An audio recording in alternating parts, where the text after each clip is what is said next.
1200 AD, the Mongolian plateau. To understand the storm that was to come, one must first understand the crucible that forged it.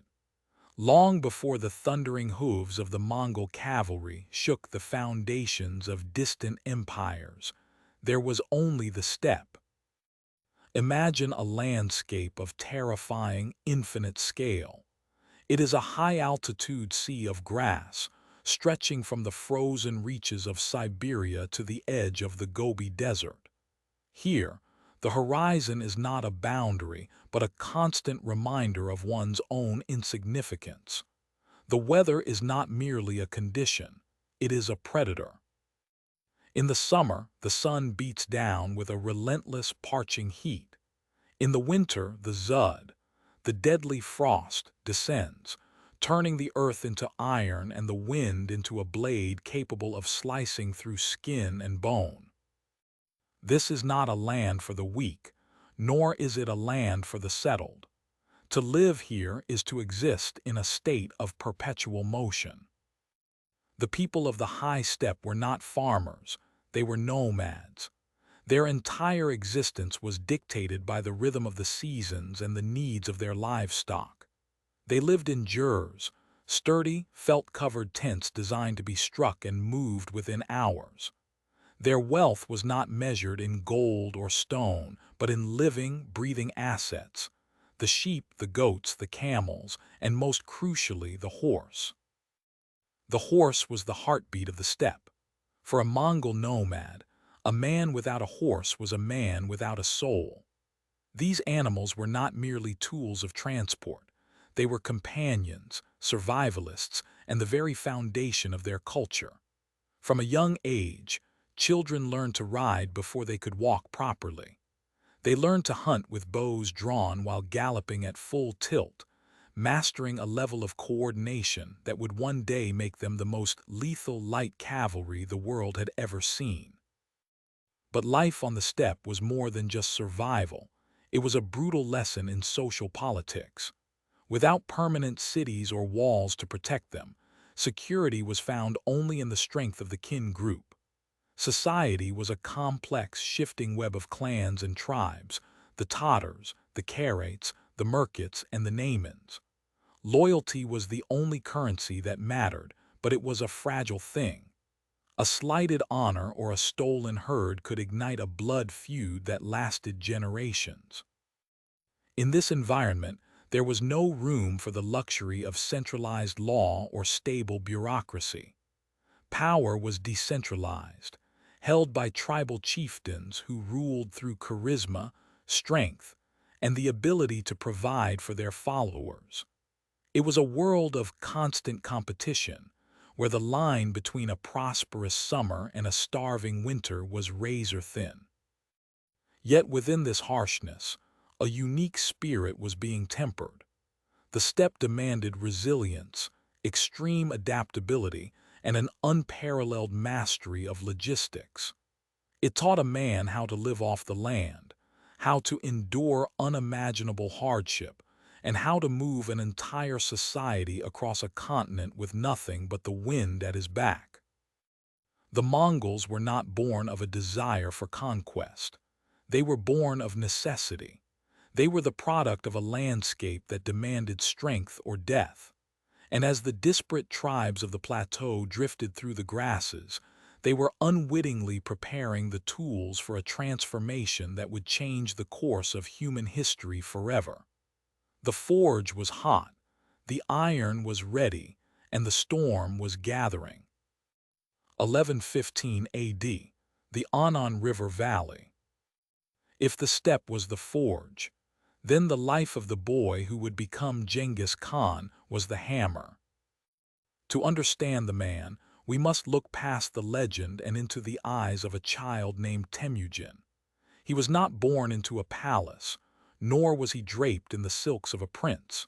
He was born into a world of shifting alliances and sudden, violent betrayals. His father, Yesuje, was a minor chieftain of the Borjigin clan, a man of some standing, but a man whose life was as precarious as a single blade of grass in a gale.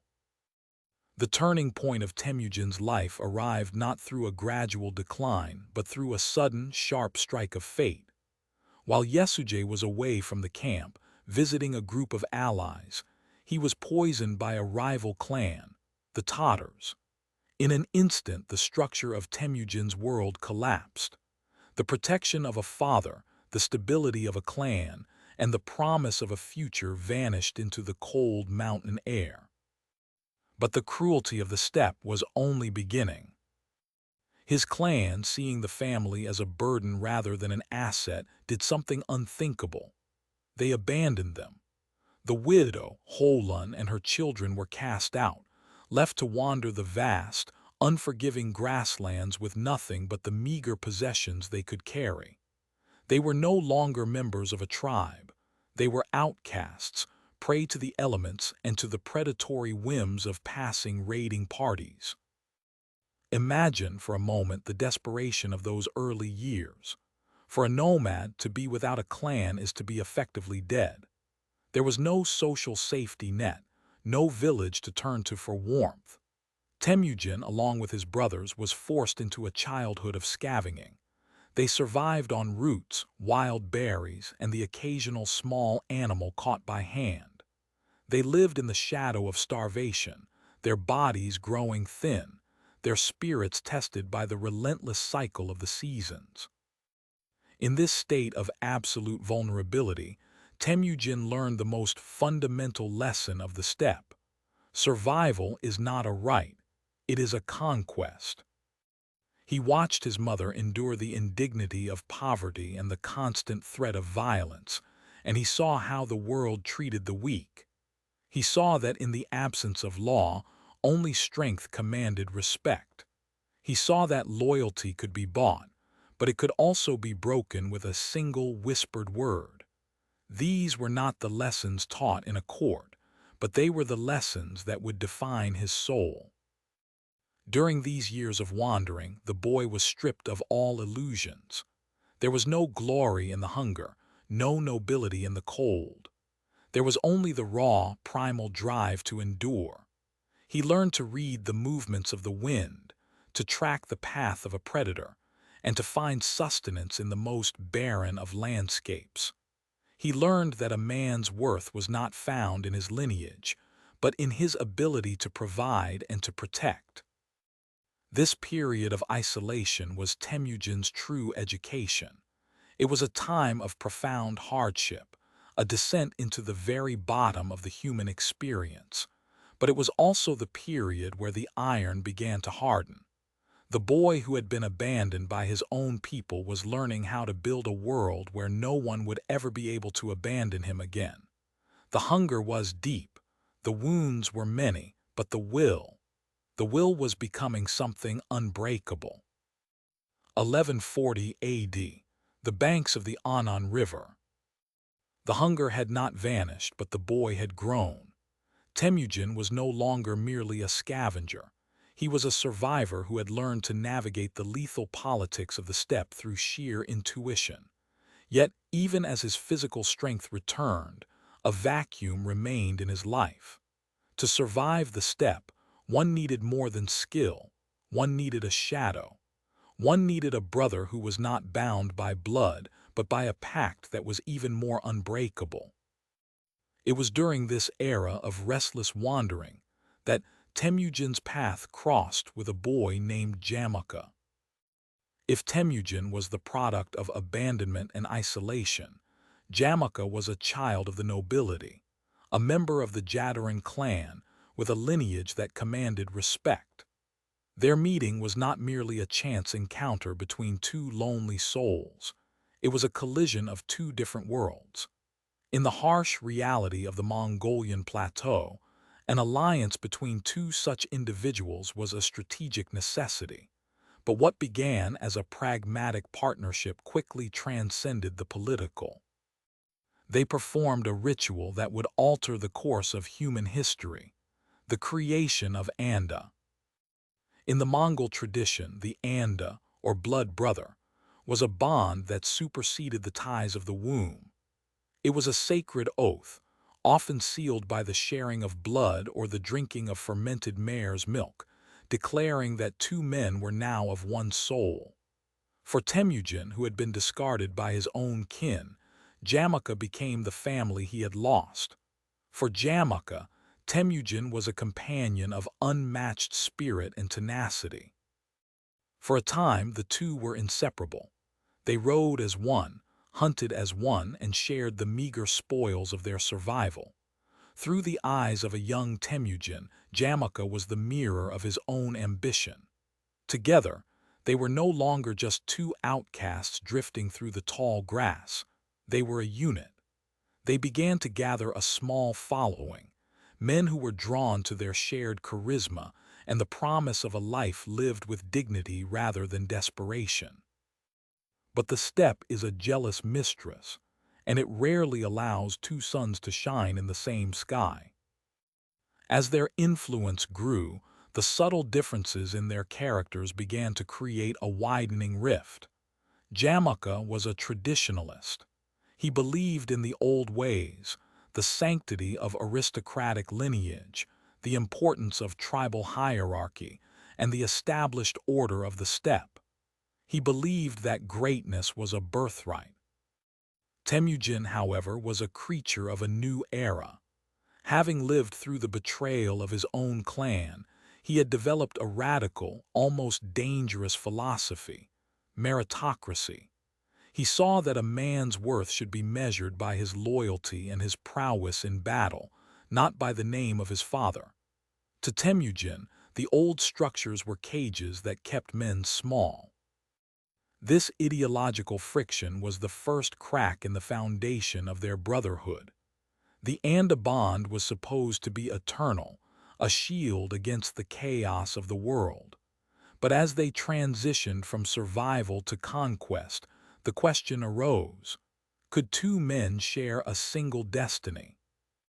The rise of the Andas would provide Temujin with the foundation of his first real power base, but it would also plant the seeds of the greatest rivalry of his life. The bond that had saved them from starvation would eventually become the very thing that forced them into a war that would tear the steppe asunder. The blood brothers were destined to become the greatest of enemies. 1180 AD. The vast, windswept plains of the Anan River Valley. The brotherhood of the Anda was fracturing, and as it did, the steppe itself began to bleed. The ideological rift between Temujin and Jamaka was no longer a quiet disagreement between friends. It had become a tectonic shift that threatened to pull the entire social fabric of the nomadic tribes apart. The era of scavenging was over. The era of the Great War of the clans had begun. To understand this conflict, one must understand that the Mongolian plateau was not a single nation, but a volatile mosaic of competing identities. There were the Merkits, the Tatars, the Naimans, and the Karaites, each a collection of clans bound by ancient bloodlines and fierce, localized loyalties. For centuries, these groups had existed in a state of perpetual, low-level raiding, a cycle of theft and revenge that was as natural to the steppe as the changing of the seasons. But Temujin was changing the math of warfare. As he began to assemble his followers, he did something revolutionary and, to the old nobility, deeply offensive. He ignored the pedigrees. He plucked the sons of blacksmiths and the survivors of broken clans, elevating them to positions of command based solely on their ability to kill and their willingness to obey. This was a direct assault on the very foundation of steppe society. To the traditionalists led by Jamaka, Temujin was not just a rival. He was a heretic, a man attempting to dismantle the sacred hierarchy of the ancestors. The war was not fought in grand, singular battles, but in a grueling series of skirmishes, shifting alliances, and brutal betrayals. The steppe became a chessboard of shifting colors. One day, a clan would pledge fealty to Temujin, lured by the promise of a meritocratic future. The next, they would be swallowed by the traditionalist tide of Jamaica, fearing the wrath of the old gods and the established lords. The violence was intimate and relentless. It was a war of horses and arrows, where a single mistake in the tall grass meant the extinction of an entire lineage. As Temujin's influence expanded, he found himself squeezed between the powerful Karates to the west and the vengeful Tatars to the east. He was a man without a country, fighting a war on multiple fronts to carve out a space where his new vision of loyalty could take root. The climax of this era of chaos was not merely a struggle for territory, but a struggle for the soul of the Mongol people. Every raid, every captured camp, and every fallen chieftain brought the two former brothers closer to an inevitable collision. The clans were being forced to choose. Do they cling to the old ways of blood and birthright, or do they follow the rising storm of the man who promised power through merit? As the dust settled from these initial tribal wars, the landscape of the steppe had been irrevocably altered. The old tribal identities were being ground down under the hooves of a new kind of cavalry. The chaos had been immense, the cost in blood staggering, but from the wreckage of the clan wars, something terrifying was emerging. The fragmented pieces of the steppe were being forged into a single, sharpened blade. The era of the clans was dying. The era of the empire was being born in fire. 1206 AD. The Anan River Valley, the ancestral heartland of the Mongol people. The smoke of a decade of civil war had finally begun to clear, but the air remained heavy with the scent of iron and dried blood. The great war of the clans had reached its exhausted, brutal conclusion. Jamaica, the last great champion of the old aristocratic order, had been broken. The disparate, warring tribes, the Tatars, the Merkits, the Naimans, and the Karates, were no longer a collection of predatory neighbors. They were something new. They were a single, unified mass of warriors, bound not by the ancient, fractured bloodlines of their ancestors, but by the singular, terrifying will of one man. To formalize this transformation, a gathering was called that would change the course of human history. This was the Kurultai. In the nomadic tradition, a Kurultai was more than just a meeting. It was a sacred political assembly, a gathering of the elite to decide the fate of the people. But this was no ordinary council. There were no mere disputes over grazing rights or marriage alliances to be settled here. This was a coronation of a new reality. As the leaders of the unified tribes descended upon the valley, the scale of the assembly was unprecedented. Thousands of riders, their horses stamping the earth in a rhythmic thunder, filled the vast expanse of the steppe. The air vibrated with the sound of chanting, the neighing of livestock, and the clatter of weapons. Under the vast, indifferent blue of the Mongolian sky, the hierarchy of the old world was being officially dismantled. At the center of this assembly stood Temujin. He was no longer the desperate boy scavenging for roots on the edge of starvation. He was no longer merely a chieftain fighting for survival. He was the architect of a new social order. As the elders and commanders gathered, the tension was palpable. For many, the sight of Temujin's rise was a source of profound unease. To accept him was to accept a world where a commoner could command a prince, and where loyalty to a leader outweighed the sanctity of the clan. Yet, as the deliberations began, the sheer momentum of his success was undeniable. He had brought order to the chaos. He had turned the constant raiding of the steppe into a disciplined machine of conquest. The decision was reached not through a simple vote, but through a collective recognition of an unstoppable force. The leaders raised their banners, their cries echoing across the riverbanks. They bestowed upon him a title that would become a name whispered in terror from the Pacific Ocean to the gates of Europe: Genghis Khan. The title was heavy with meaning. Genghis was often interpreted as universal ruler or oceanic leader, a man whose reach would be as vast and unstoppable as the sea.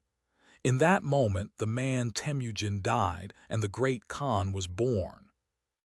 The Kurultai of 1206 was the final seal on the unification of the steppe. It was the moment the fragmented pieces of the Mongolian plateau were hammered into a single, cohesive weapon. The tribes were no longer a mosaic of competing identities. They were the foundation of an empire. The storm had passed, the clouds had gathered, and the world was about to realize that the lightning had finally struck. 1206 AD, the banks of the Anan River. The coronation was complete. The title of Genghis Khan had been bestowed, and the tribes were unified. But a ruler without rules is merely a warlord, and a collection of tribes without a code is nothing more than a temporary alliance of convenience. Genghis Khan knew that if his empire were to survive the death of its founder, it could not rely solely on the charisma of a single man or the strength of a single bloodline. It needed something more permanent. It needed a soul. From the wreckage of the old steppe traditions, Genghis Khan forged a new instrument of order: the great Yasa. The Yasa was not a single, codified book like the legal systems of the sedentary West. It was a collection of oral decrees, secret laws, and strict mandates that governed every facet of Mongol life. It was a code written in the language of the steppe, harsh, uncompromising, and absolute. While much of its original text was lost to history, the essence of the Yasa was clear.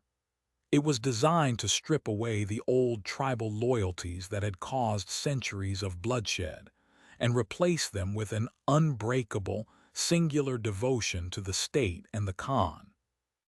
The Yasa was the ultimate equalizer.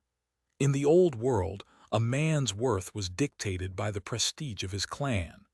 Under the Yasa, worth was dictated by merit and obedience. The law applied to everyone, from the lowliest shepherd to the most powerful Noyan. To violate the Yasa was not merely a crime. It was an act of treason against the very fabric of the Mongol identity.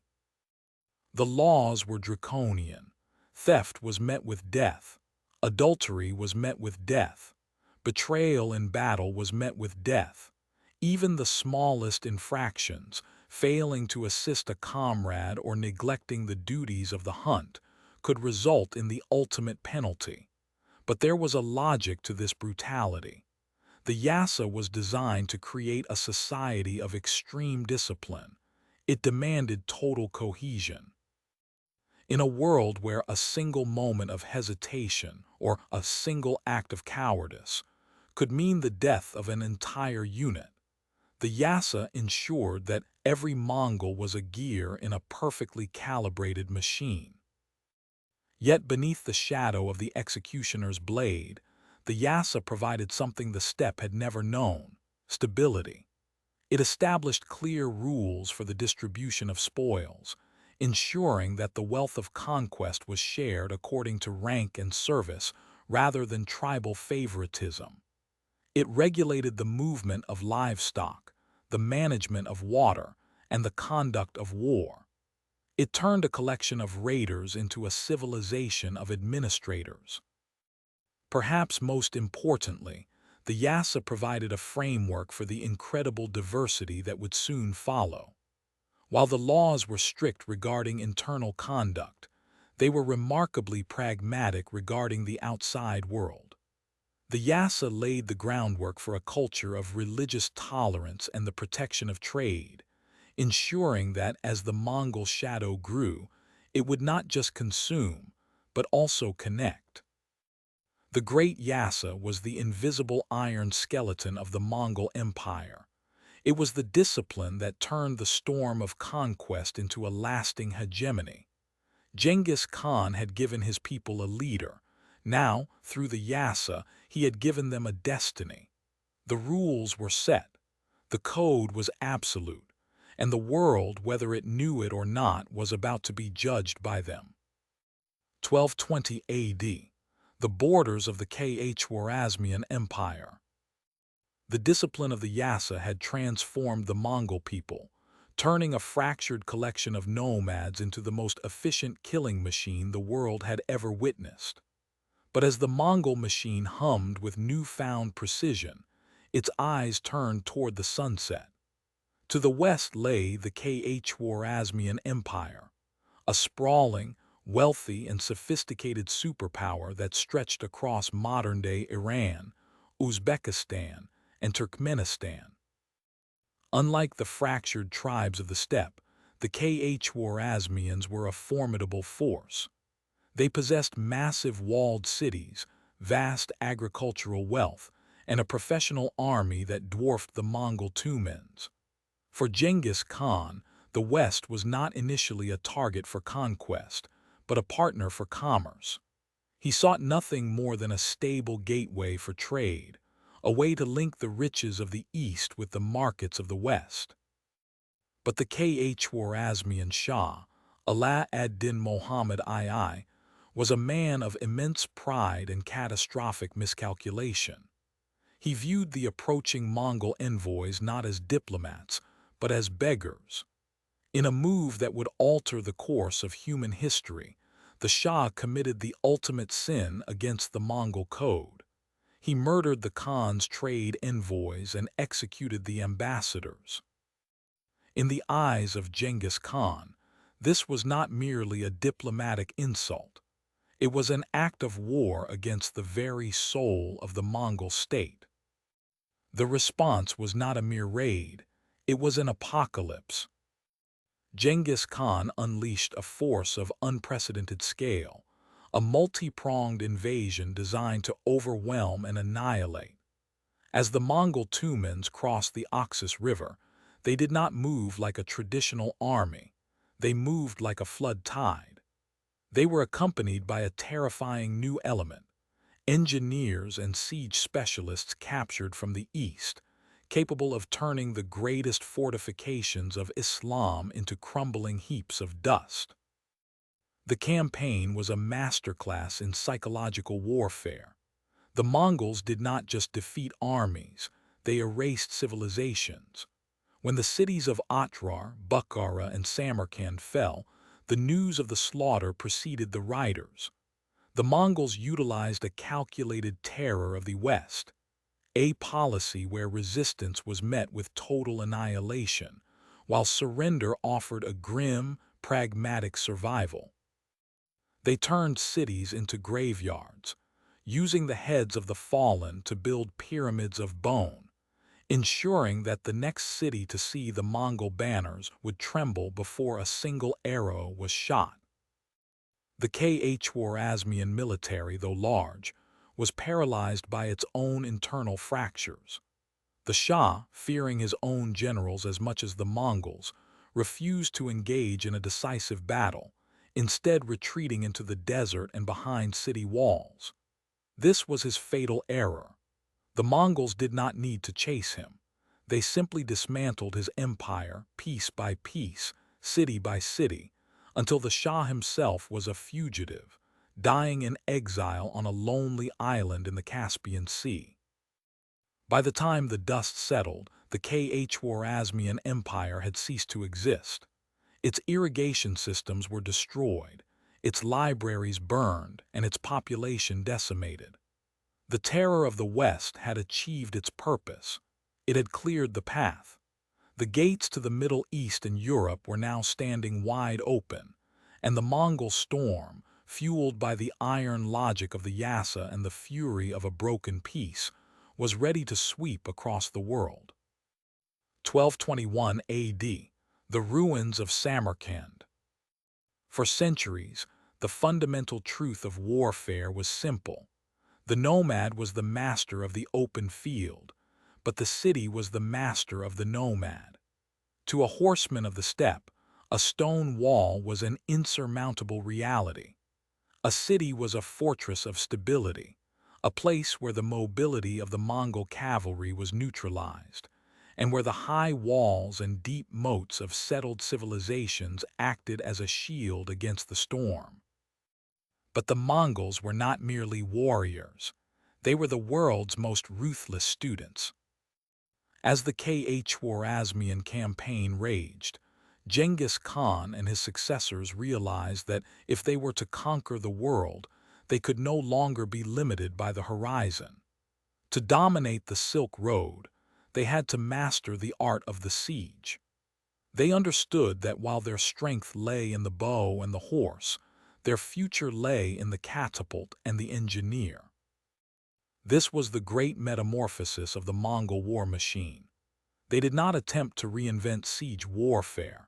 Instead, they practiced a form of intellectual plunder. As the Mongols swept through China and Central Asia, they did not just execute the defeated, they harvested their minds. Every time a city fell, the Mongols would meticulously separate the skilled from the many. They spared the mathematicians, the carpenters, the blacksmiths, and most importantly, the engineers. These captured specialists were organized into a dedicated, multi-ethnic corps of siege engineers. They became a mobile laboratory of destruction. Under the Mongol banners, Persian catapult experts worked alongside Chinese gunpowder specialists. They brought with them the heavy traction trebuchet, the massive counterweight catapult, and the terrifying new technology of incendiary weapons. The transformation was profound. The Mongol army, once a purely light cavalry force, became a hybrid juggernaut. They learned to build siege engines on site using local timber, turning the very forests surrounding an enemy city into the tools of its demise. They mastered the art of the blockade, learning to divert rivers to flood a city or starve it into submission. They even experimented with early forms of psychological siegecraft, such as tying brushwood to arrows to launch fire into thatched roofs, or catapulting the severed heads of captured soldiers over walls to shatter the morale of the defenders. This was not just about brute force, it was about adaptation. The Mongols possessed a unique, meritocratic ability to absorb the technology of the conquered and turn it against the next target. They took the sophisticated defensive science of the Jin dynasty and the Khwarezmian scholars and synthesized it into a singular, unstoppable doctrine. By the time the Mongol Tumans reached the gates of the next great metropolis, they were no longer just a horde of riders. They were an army of architects of ruin. They had bridged the gap between the nomadic and the sedentary, between the mobile and the static.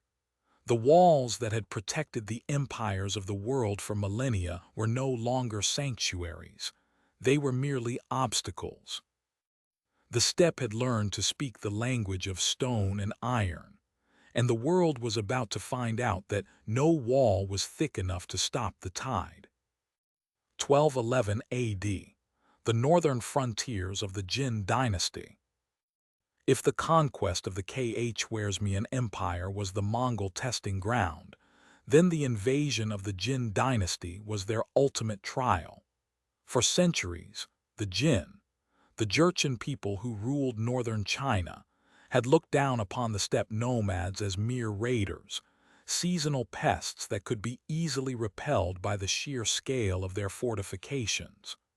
The Jin possessed something the Mongols had never truly faced on such a grand scale: the Great Wall. This was not merely a barrier, it was a statement of civilization. It was a massive, sprawling network of stone, brick, and earth that divided the settled, agricultural world from the wild, unpredictable steppe.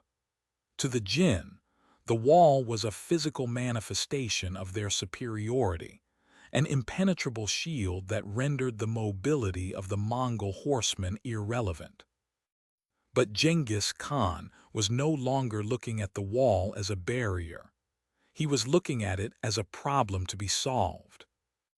The campaign against the Jin began not with a massive frontal assault, but with a calculated, multi-pronged infiltration. The Mongols did not just charge the gates, they moved like a flood through the cracks. Using their superior reconnaissance, Mongol scouting parties identified weak points in the long, winding line of fortifications. They exploited gaps in patrols and utilized the harsh, mountainous terrain of the north to bypass entire sections of the wall. Once the initial breach was made, the true nightmare began. The Jin expected a war of movement, a series of skirmishes on the open plains. Instead, they found themselves locked in a war of attrition against an enemy that had mastered the very art of siegecraft they had once thought was beyond the reach of nomads.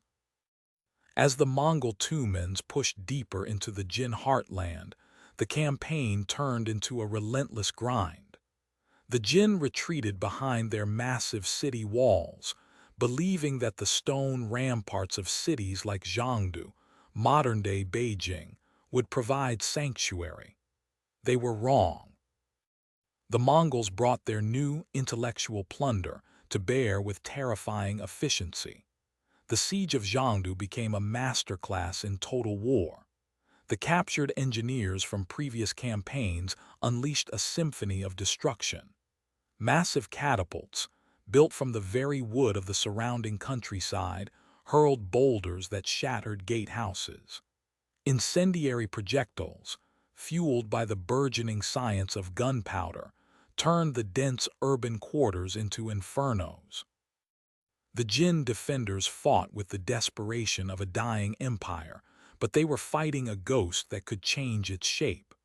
When the walls held, the Mongols starved them. When the gates were barred, the Mongols undermined them.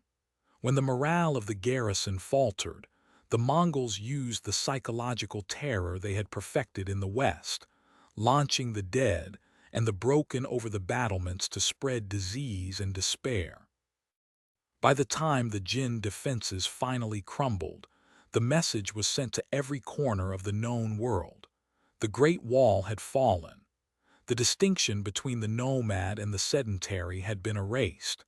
The barrier that had defined the limits of the civilized world was nothing more than rubble beneath the hooves of the Mongol cavalry. The Jin dynasty, once a titan of East Asia, was broken, and the path to the heart of China lay wide open. 1215 A.D., the besieged city of Jiangdu. As the smoke cleared over the ruins of the Jin capital, a chilling realization began to settle over the survivors of the surrounding territories. The Mongols were no longer just a nomadic army. They had become a force of nature that did not merely defeat its enemies, but dismantled them. To understand how a relatively small population of steppe warriors could topple the most sophisticated empires on Earth, one must look beyond the bow and the horse. One must look at the shadow they cast. The Mongol military machine operated on a principle that modern historians call total war. This was not a conflict of limited objectives or chivalrous skirmishes. For Genghis Khan, war was an absolute instrument of statecraft, and its goal was total submission or total annihilation. There was no middle ground. When a city resisted, the Mongols did not just conquer it, they erased it. They turned the very concept of resistance into a death sentence. This was the mastery of psychological warfare. The Mongols understood that the most effective way to win a war was to win it before the first arrow was ever fired. They cultivated a reputation for cruelty so profound, so calculated, that it acted as a weapon of its own. This was not mindless savagery. It was strategic terror. The blueprint was simple and devastating. If a city surrendered immediately, They were often spared, taxed, and integrated into the empire. But if a city dared to resist, if they stood behind their walls and challenged the authority of the Great Khan, the response was a choreographed nightmare. The Mongols would surround a city and allow the screams of the surrounding countryside to drift over the battlements. They would use prisoners as human shields, forcing the local populace to watch as their own kin were sent forward to fill the moats or face the Mongol blades. They utilized the theater of horror. After a successful siege, the Mongols would often leave a handful of survivors, those too broken or too terrified to fight, to flee to the next city. These refugees would carry with them tales of rivers running red with blood and mountains of skulls. By the time the Mongol Tumans arrived at the next gates, the defenders were often already defeated in their minds. The psychological toll was a force multiplier that allowed a smaller Mongol force to paralyze much larger, more settled armies. This terror served a dual purpose. It minimized Mongol casualties and maximized efficiency. Why waste lives in a protracted siege when the fear of what follows a siege can force a surrender? Yet this was not just about fear. It was about the complete mobilization of resources. In the Mongol view, every tool, every person, and every piece of technology was a weapon. They were the first to truly weaponize the concept of intellectual plunder, turning captured engineers, doctors, and scholars into assets of the state. They merged the nomadic speed of the steppe with the sedentary technology of the East and West, creating a hybrid machine of destruction. As the empire expanded, this doctrine of terror and total war became the engine of their growth. They were not merely conquering land. They were breaking the will of the world.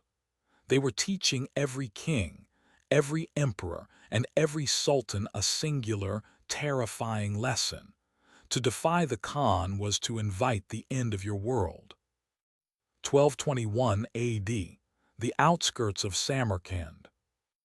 The smoke of destruction had begun to settle, replaced by a new and unexpected phenomenon, the sound of commerce. For centuries, the Silk Road had been a fractured, treacherous vein of global exchange. It was a path carved by necessity but choked by instability. It was a landscape of 1,000 fiefdoms, where every mountain pass held a bandit king, and every oasis was a toll booth controlled by a local warlord. To trade from Chang'an to Baghdad was to navigate a gauntlet of endless wars, shifting borders and predatory taxes. For the merchant, the Silk Road was a gamble with death. But the Mongol storm, as devastating as it was, had cleared the brush. By dismantling the old empires, the Khwarezmians, the Jin, the various petty kingdoms of Central Asia, the Mongols had inadvertently achieved something no single civilization had ever accomplished. They had unified the world under a single administrative umbrella. As the conquests transitioned from active warfare to systematic occupation, the Mongol leadership realized that an empire cannot live on plunder alone. To sustain the massive machinery of the Khanate, they needed a steady, predictable flow of wealth. They didn't just want to take gold, they wanted to facilitate its movement. This was the rebirth of the Silk Road. Under the shadow of the Mongol banners, the most dangerous trade route in human history was transformed into a highway of unprecedented security. This was not merely a byproduct of peace. It was a deliberate policy of the Great Khan. The Mongols understood that trade was the lifeblood of empire, and to control the trade was to control the world. The key to this transformation was the enforcement of a singular, absolute law, the Yasa. Within the vast expanse of the Mongol domains, a merchant could, according to contemporary accounts, travel from one end of the empire to the other carrying a tray of solid gold without fear of robbery. The bandits who had once haunted the steppes were either absorbed into the Mongol military or executed with the same terrifying efficiency seen at the city walls. The theater of horror that had been used to break cities was now used to protect caravans. To facilitate this, the Mongols implemented a sophisticated infrastructure that bridged the gap between the nomad and the sedentary world. They revitalized the old caravan routes, establishing protected way stations and standardized customs.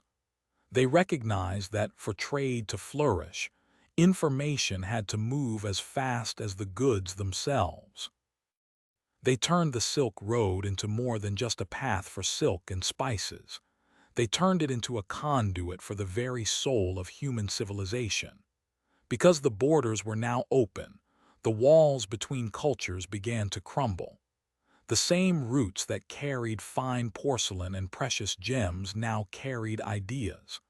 The mathematics of the East, the medicine of the Middle East, and the philosophies of the West began to bleed into one another. The gates of trade were not just opened, they were kicked wide. The Mongols had broken the old world to build a new one, a world where the distance between the Pacific Ocean and the Mediterranean Sea was no longer an impassable void, but a bridge. The era of isolation was ending, and the era of global connectivity had begun. 1221 AD, the outskirts of Samarkand. While the Silk Road was being stitched back together by the movement of silk and spice, the true engine driving this unprecedented expansion was not the gold in the caravans, but the men in the saddle. To understand how a collection of fractured, warring tribes transformed into a global superpower, one must look past the terror of the charge and into the very structure of the Mongol military. For centuries, warfare in the steppe had been defined by bloodline and birthright. If you were born into a powerful clan, you were a commander. If you were born a commoner, you were fodder. This tribal nepotism was the traditional way of life, but it was also a profound weakness. It meant that leadership was often granted to men who were entitled rather than capable. Genghis Khan saw this flaw, and he chose to break it.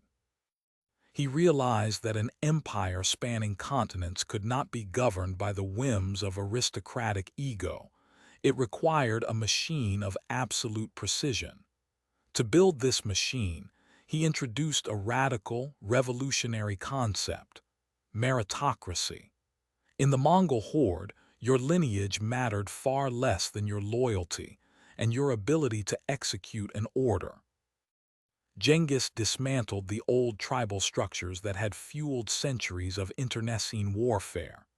He reorganized his entire army into a decimal system: the Arban, the Zun, the Mingan, and the Tumen. Units of 10, 100, 1,000, and 10,000. This wasn't just a way to count soldiers. It was a way to break old tribal loyalties and replace them with a singular, unbreakable devotion to the Khan and the unit. Under this new order, a shepherd's son could rise to become a general, commanding thousands of seasoned warriors, simply because he possessed the tactical brilliance to do so. The most famous example of this was Subutai. He was not born of royal blood. He was the son of a blacksmith. Yet, through sheer tactical genius and an uncanny ability to coordinate movements across hundreds of miles, he became perhaps the greatest military strategist the world has ever known, conquering more territory than any other commander in history. This meritocratic shift created a culture of extreme competence. Because promotion was earned through performance, every officer was incentivized to be more disciplined, more efficient, and more lethal than the man next to him. The Mongol soldier was not fighting for a tribal chieftain or a distant king. He was fighting for a system that rewarded his skill and protected his survival. Furthermore, this meritocracy extended to the spoils of war. In the Old World, the plunder was often hoarded by the elites. In Genghis's army, the distribution of wealth was standardized and fair. This ensured that the common soldier was as invested in the success of a campaign as the highest commander. The horde was no longer a disorganized swarm of nomads. It had become a professional, highly mobile, and intellectually agile military force. They were a meritocratic predator, capable of absorbing the technologies of the people they conquered, using Chinese engineers to build siege engines and Persian bureaucrats to manage logistics. By elevating talent over blood, Genghis Khan did more than just build an army. He built a social revolution that moved at the speed of a galloping horse. He had turned the chaos of the steppe into a disciplined, unstoppable force that did not just fight wars, it mastered them. 1227 AD, the banks of the Anan River. The machine that Genghis Khan built was perfect, but its architect was mortal. As the great Khan drew his final breaths, the silence that fell over the Mongol camps was more deafening than the roar of 1,000 cavalry charges. For the first time in a generation, the unstoppable momentum of the horde faced a force more dangerous than any fortified city or organized army: the vacuum of power. Genghis Khan had spent his entire life shattering old traditions to build something new, but in doing so, he had created a paradox. He had replaced tribal bloodlines with a meritocracy of loyalty, yet he had also established a dynasty that relied entirely on the charisma and iron will of a single man. The question that loomed over the steppe was no longer how to conquer the world, but who would be allowed to hold the reins of the world once the great Khan was gone. The immediate transition fell to Urgide, Genghis's third son. Through the traditional process of the Kurultai, the great assembly of Mongol leaders, Urgide was confirmed as the successor. To many, this seemed a seamless continuation of the empire. But beneath the surface, the seeds of fragmentation were already being sown. While the empire was technically unified under the principle of the Yasa, the Great Law, the sheer scale of the conquest was beginning to outpace the ability of a single center to govern it. The Mongols were no longer just a nomadic confederation. They were administrators of the world's greatest urban centers, masters of the Silk Road, and overseers of diverse cultures from the Pacific Ocean to the Caspian Sea. The empire was a sprawling, multi-ethnic organism, and as it grew, it began to pull in different directions. The succession was not merely a matter of choosing a leader. It was a struggle of competing philosophies. On one side were those who believed the empire should remain a unified, mobile force, centered on the traditions of the steppe. On the other were those who saw the necessity of settling, of adopting the administrative complexities of the sedentary civilizations they had conquered. This tension would eventually manifest in the most violent way possible. As the decades passed, the unity of the House of Genghis began to fray. The empire was no longer a single monolithic entity. It was becoming a collection of familial holdings. The descendants of Genghis's sons, Jachai, Chagatai, Urgide, and Talyui, began to view the vast territories not as a shared legacy, but as private estates. What began as a disciplined meritocracy was slowly being reclaimed by the very thing Genghis had fought to suppress: the politics of lineage and the ambitions of princes. The empire was transitioning from a single, unstoppable storm into four distinct competing winds. The era of the Great Expansion was ending, and the era of the Great Divergence was beginning. The legacy of Genghis Khan was a world reshaped, but it was a world that his heirs would soon find themselves tearing apart. 1242 AD, the plains of the Danube River. As the empire began its inevitable descent into four distinct directions, one branch of the family tree would carve out a legacy defined by iron, ice, and an enduring shadow over the west. This was the realm of Jachai, the eldest son of Genghis Khan, whose vast northern territories would become known to history as the Golden Horde. While the Yuan dynasty looked toward the sophisticated bureaucracy of China, and the Ilkhanate turned its gaze toward the ancient cradles of Mesopotamia, the Golden Horde looked toward the forests and the river valleys of the Rus. The conquest of the Russian principalities was not a single event, but a systematic, terrifying shattering of a fragmented landscape. In the years leading up to 1240, the Mongol Tumans moved like a seasonal storm across the steppe, descending upon the cities of Kiev, Vladimir, and Ryazan. To the Rus princes, the Mongols were not merely an army, they were an apocalyptic phenomenon.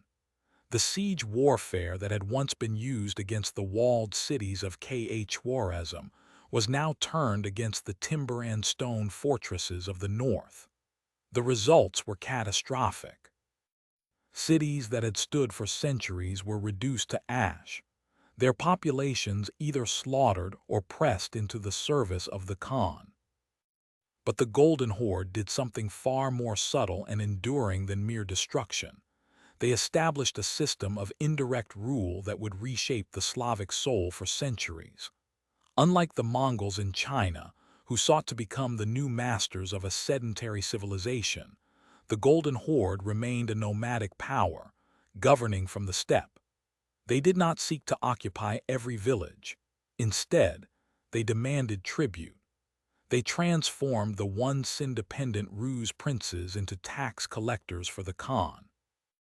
To rule, a prince had to travel to the Mongol capital, secure a yarlik, a patent of authority, and return with the gold and silver required to satisfy the horde. This period of Mongol yoke fundamentally altered the trajectory of Eastern Europe. It stifled the development of the Kievan Rus, shifting the center of gravity away from the old, interconnected trade networks and toward the rising, more centralized power of Moscow. It was the Muscovite princes who learned to master the Mongol system, using their role as primary tax collectors to consolidate power, eventually using that very power to turn against their masters. The reach of the Golden Horde did not stop at the forests. In 1241, the Mongol vanguard, led by Batu Khan and the brilliant general Subutai, achieved one of the most stunning military feats in human history. They tore through Poland and Hungary with a speed and coordination that defied European comprehension. At the Battle of Mohai, the Mongol cavalry decimated the combined forces of the European nobility, leaving the gates of Central Europe wide open. For a brief, terrifying moment, it seemed as though the entire continent would fall to the steppe. Yet just as they stood on the precipice of conquering the West, the winds of politics shifted. The death of Urgide Khan forced the commanders to retreat eastward to participate in the Great Kurultai. The storm broke, and the Mongols withdrew, leaving behind a Europe that was forever changed, and a Rus lands that were now inextricably bound to the will of the Golden Horde. The era of the Great Divergence was no longer a theory. It was a reality written in blood across the Eurasian continent. 1258 AD, the banks of the Tigris River. While the Golden Horde solidified its grip on the frozen forests of the north, a different, perhaps more volatile transformation was unfolding in the scorched landscapes of the Middle East. If the Golden Horde was a shadow over the Slavic soul, the Ilkhanate was a thunderclap that shattered the heart of the Islamic world. The descent of the Mongols into the Middle East was not merely a conquest. It was a collision between two of history's most sophisticated civilizations. For centuries, the Abbasid Caliphate had stood as the center of gravity for Islamic science, theology, and culture. But in the mid-13th century, the unstoppable momentum of the Mongol war machine, led by the relentless Hulagu Khan, grandson of Genghis, turned its sights toward Baghdad.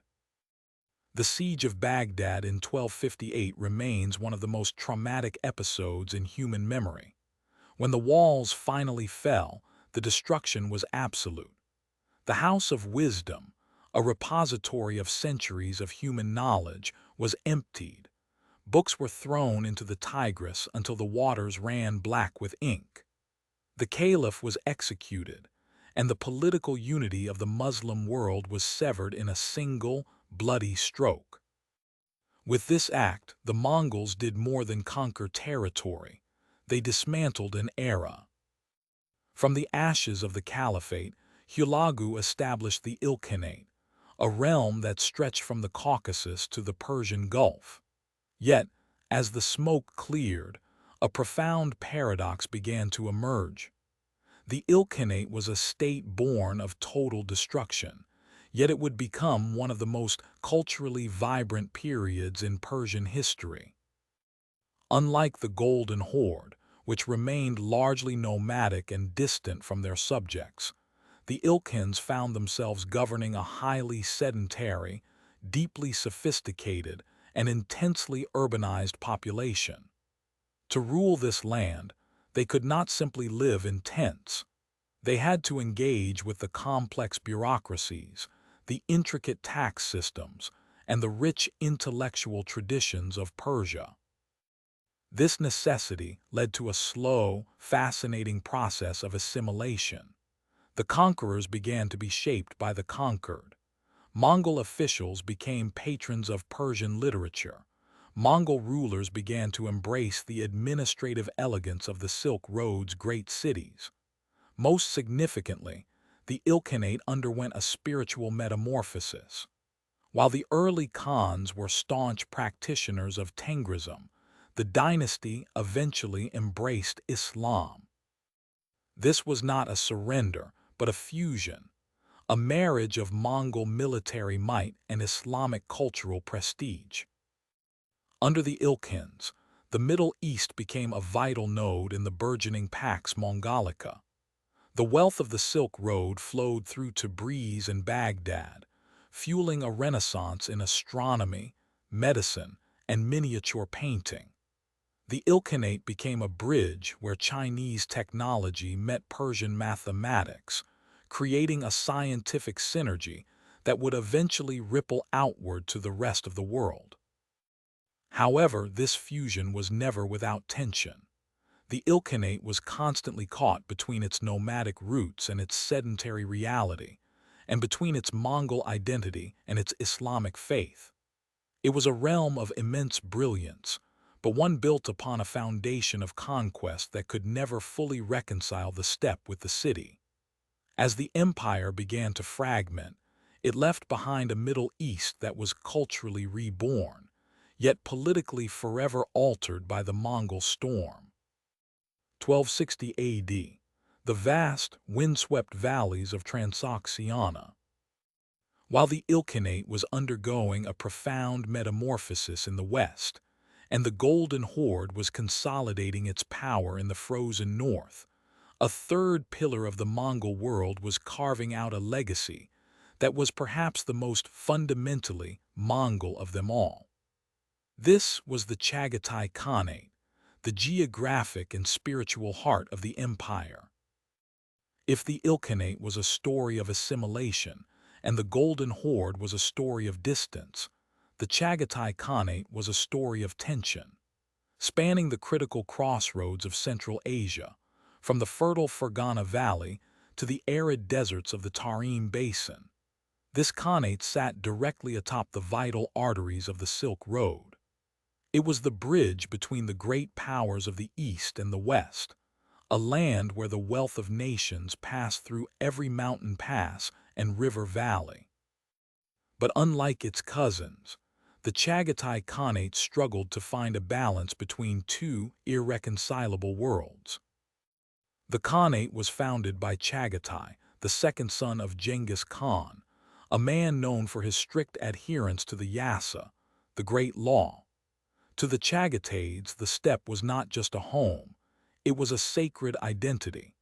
They were the guardians of the Mongol tradition, the keepers of the nomadic soul. For much of their history, the Chagataid princes were deeply suspicious of the sedentary lifestyles adopted by the Ilkhans or the Yuan dynasty in China. To them, the city was a place of corruption, and the tax collector was a threat to the freedom of the horsemen. This created a permanent internal fracture. On one side, you had the nomadic elite, the cavalrymen who lived in felt tents, moved with the seasons, and viewed the control of territory through the lens of pasture and prestige. On the other, you had the burgeoning urban centers like Samarkand and Bukhara. These were ancient, sophisticated hubs of trade, science, and Islamic scholarship. As the Silk Road flourished under the Pax Mongolica, these cities grew immensely wealthy, attracting merchants, scholars, and artisans from every corner of the globe. The Chagatai Khanate became a laboratory of cultural collision. The wealth flowing through its markets demanded a settled administration, a system of taxation, and a legal framework that could protect foreign traders. This forced the Mongol rulers into a precarious dance. How do you govern the world's greatest trade route without losing the nomadic edge that made you conquerors in the first place? As the decades passed, the pressure of this duality became an existential crisis. The Khanate eventually split into two distinct factions: the Western Chagatai, who moved closer to the settled, Islamic traditions of Transoxiana, and the Eastern Chagatai, who clung more fiercely to the traditions of the steppe. Yet, even in this fragmentation, the Chagatai Khanate remained indispensable. It was the essential link in the Mongol chain. Without its control of the Central Asian corridors, the connection between the Yuan in the east and the Ilkhans in the west would have withered. It was a realm of constant movement, a land where the thunder of Mongol hooves met the rhythmic calls to prayer from the minarets of Samarkand. It was the heartbeat of the empire, restless, divided, and eternally caught between the horizon of the steppe and the walls of the city. 1271 A.D., the imperial capital of Khanbalik, modern-day Beijing. While the Chagatai Khanate wrestled with the tension between the tent and the city, another branch of the Jenghisid lineage was achieving something far more radical. In the east, the Mongols were no longer just raiding the borders of civilization. They were becoming the masters of its most sophisticated heart.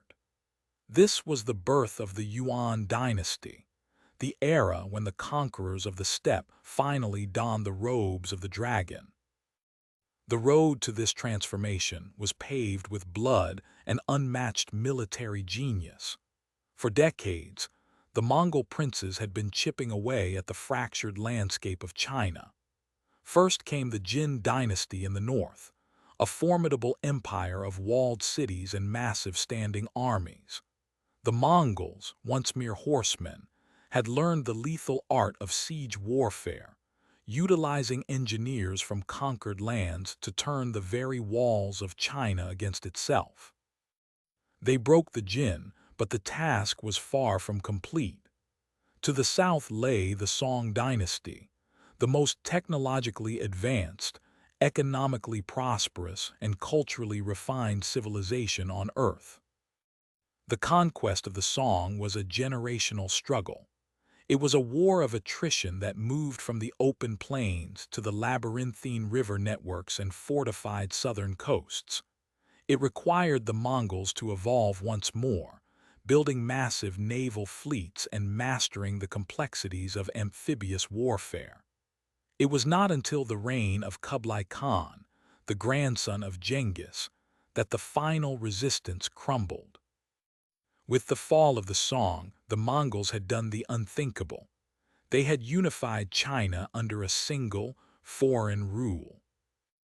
But Kublai Khan understood a truth that many of his predecessors ignored. You cannot rule a civilization like a nomad rules a pasture. To hold the Middle Kingdom, the Mongols had to transition from being a force of destruction to a force of administration. In 1271, Kublai officially proclaimed the Yuan dynasty, adopting the Chinese dynastic model and the mandate of heaven. He moved the center of gravity from the Mongolian plateau to Khanbalik, signaling a profound shift in the Mongol identity. The Yuan dynasty became a fascinating, often contradictory, experiment in governance. On one hand, the Mongols implemented a rigid social hierarchy, placing themselves and certain foreign groups at the top, while often sidelining the traditional Chinese scholar-official class. This created a deep-seated resentment among the local elite. On the other hand, the Yuan era ushered in a period of unprecedented cosmopolitanism. Under the protection of the Great Khan, China became more connected to the world than ever before. The Silk Road reached its zenith, and the ports of Quanzhou and Guangzhou hummed with the commerce of the Indian Ocean. This was a world where Persian astronomers worked in Chinese observatories, where Nestorian Christians walked alongside Buddhists, and where the wealth of the Mediterranean flowed into the coffers of the East. The Yuan did not just occupy China, they reconfigured it as the eastern anchor of a globalized network. Yet, beneath this veneer of imperial splendor, the seeds of friction were being sown. The Mongols were ruling a sedentary empire with a nomadic soul, attempting to balance the absolute authority of the Khan with the complex, ancient traditions of the Chinese state. They had conquered the world, but in doing so, they had entered a delicate dance with history itself. 1294 AD, the sprawling administrative centers of the four great khanates. While the Yuan dynasty flourished in the east, the illusion of a unified Mongol empire was rapidly dissolving. The vast, interconnected world forged by Genghis Khan was no longer a single, cohesive engine of conquest. It had become a collection of four distinct, often hostile, sovereign states. The glue that had held the empire together, the shared bloodline of the Jenghisids and the absolute authority of the Great Khan, was failing. The empire was not merely fragmenting, it was cannibalizing itself. The primary source of this decay was a fundamental identity crisis. The four khanates were being pulled in opposite directions by the very lands they ruled. In the east, the Yuan dynasty was becoming increasingly Sinicized, absorbing the traditions, bureaucracy, and sedentary lifestyle of China. In the west, the Golden Horde and the Ilkhanate were being absorbed into the Islamic world, adopting the faith and the sophisticated administrative structures of the Middle East and the Rus principalities. Meanwhile, the Chagatai Khanate in Central Asia remained the stubborn holdout of the old ways, clinging to the nomadic traditions of the steppe and viewing their cousins in the east and west as having abandoned the Mongol soul. These cultural shifts fueled bitter political rivalries. The concept of the Great Khan, the supreme leader of all Mongols, became a title of contention rather than a source of unity. As the Khanates became more localized, their interests diverged.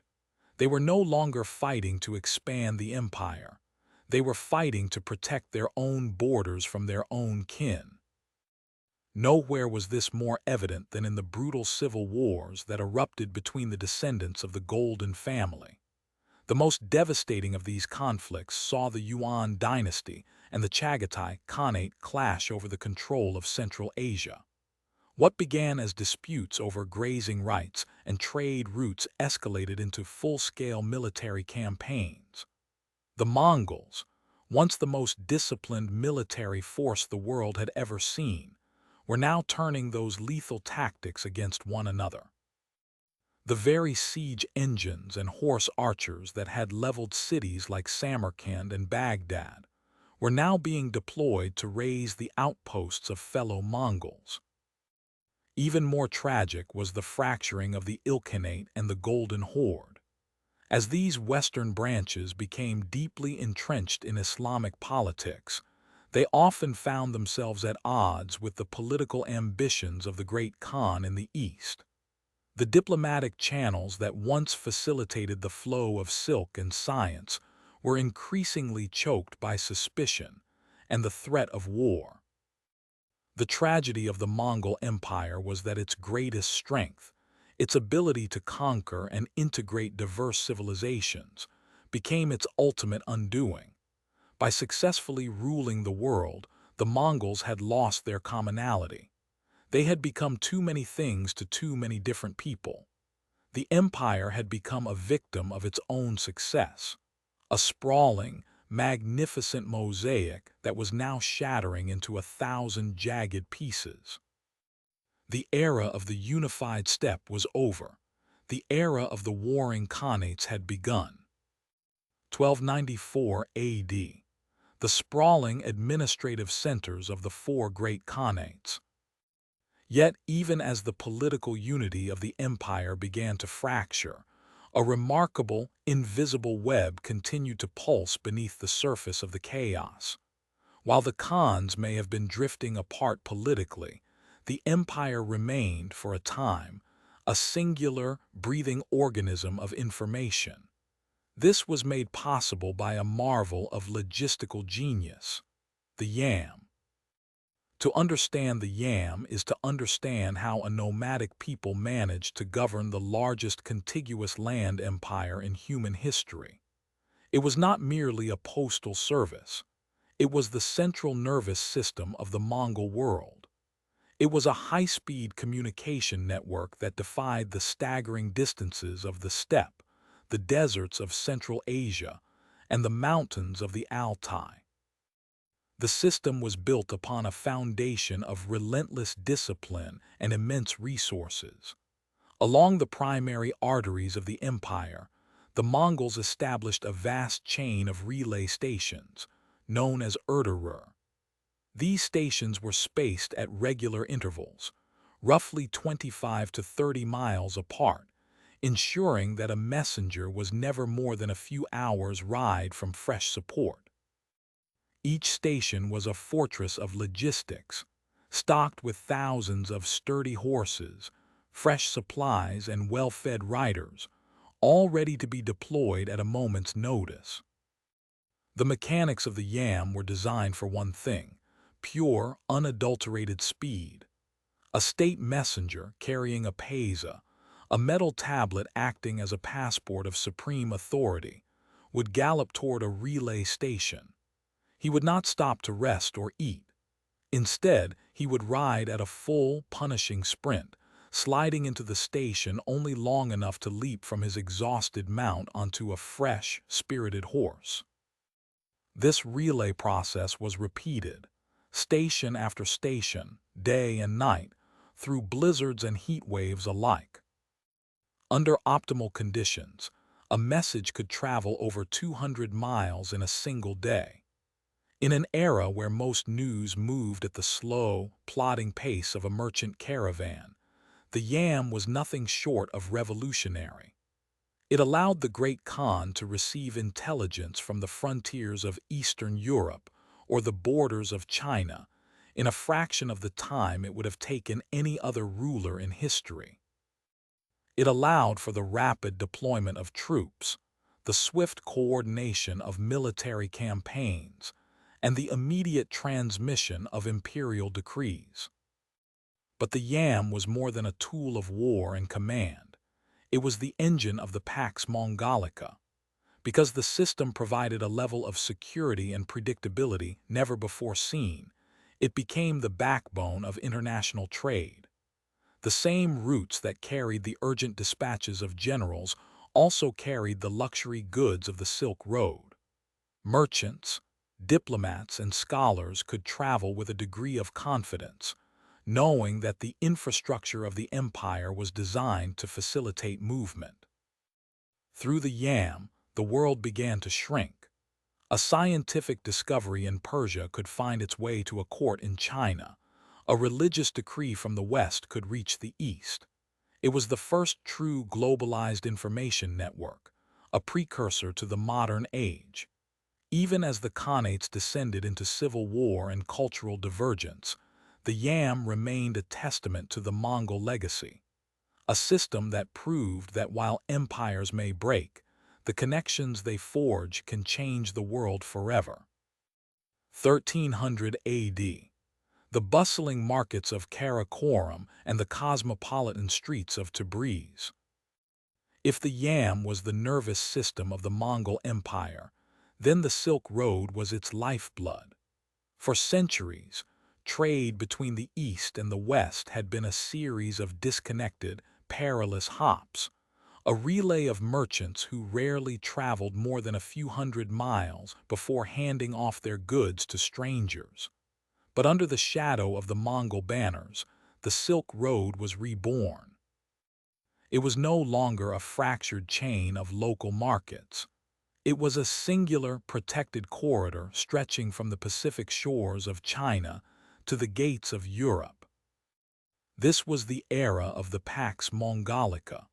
The Mongols, though often remembered for the destruction they wrought, became the greatest facilitators of commerce the medieval world had ever seen. They understood a fundamental truth of empire: stability breeds prosperity. By suppressing banditry and standardizing trade protocols, they turned the terrifying vastness of the steppe into a highway of opportunity. The most immediate and visible result of this connectivity was the flow of luxury. Silk, once a guarded secret of the East, flowed westward in massive quantities, transforming the wardrobes of European nobility and Middle Eastern elites. In return, precious metals, glassware from the Mediterranean, and exotic spices moved eastward, reshaping the economies of the Yuan dynasty. But beneath this layer of glittering commerce lay something far more transformative: the exchange of human intellect. Because the Mongol courts were meritocratic and religiously tolerant, they became magnets for the world's most brilliant minds. A scholar in the Ilkhanate of Persia might find himself collaborating with an astronomer from the Chinese mainland. This was not merely a trade in goods, but a massive, inadvertent transfer of technology. Consider the movement of gunpowder. Originally a Chinese alchemical discovery, the Mongol conquests acted as a violent catalyst, carrying the secret of black powder across Central Asia and into the hands of Middle Eastern and European engineers. This single technology would eventually dismantle the very feudal structures that had defined the medieval era. Similarly, the flow of science was profound. Persian advancements in mathematics, medicine, and astronomy began to permeate the East, while Chinese innovations in printing, paper money, and compass technology moved toward the West. The Mongols did not just conquer territory, they conquered the barriers to knowledge. They created a vacuum of movement that sucked the brightest ideas of one civilization into the heart of another. This was the great paradox of the Mongol era.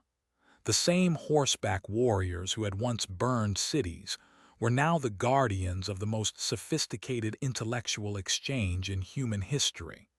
They had built a bridge across the world, and as they crossed it, they carried with them the tools that would eventually build the modern age. The Silk Road was no longer just a route for merchants. It had become the conduit for a global revolution. Science, industry, and warfare were being redefined in real time, fueled by a connectivity that would outlast the empire itself. The world was no longer a collection of isolated islands of civilization. It was becoming, for the first time, a singular, interconnected whole. 1300 AD. The bustling markets of Karakoram and the cosmopolitan streets of Tabriz. In these vibrant hubs, the air was thick not just with the scent of exotic spices and heavy silks, but with the sounds of a dozen different prayers.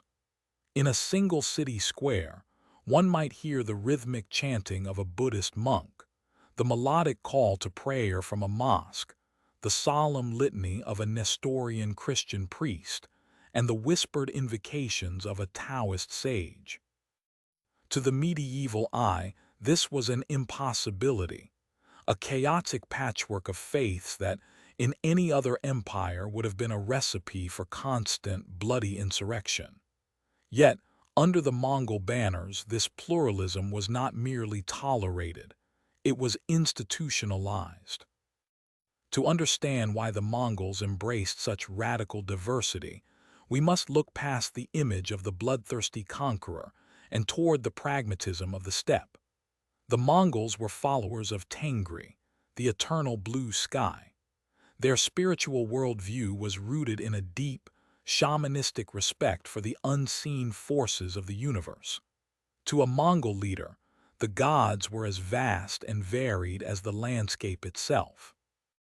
If a conquered people possessed a god that could bring rain, ensure a good harvest, or protect a merchant, it was far more logical to honor that deity than to risk the wrath of a new, unknown power. Genghis Khan and his successors understood a fundamental political truth. You cannot rule a world as vast as theirs through religious coercion. Forced conversions breed resentment, and resentment fuels rebellion. By granting religious freedom, the Khans stripped their subjects of one of their most potent weapons for resistance. When a local governor or a tribal leader realized that his faith was safe, his primary motivation shifted from defending his religion to maintaining the stability that allowed his community to thrive. This tolerance was codified through the Great Yasa, the Mongol law. It exempted clergy of all faiths, Christians, Muslims, Buddhists, and Taoists alike, from taxes and forced labor. In the eyes of the Khan, the spiritual leaders were essential conduits to the divine, and keeping them satisfied was a matter of state security. This created a unique social contract. The Mongols provided the protection and the infrastructure of the Pax Mongolica, and in exchange, the various religious institutions provided the moral and administrative glue that helped hold the fractured territories together. This openness turned the Mongol courts into the most diverse intellectual salons in history.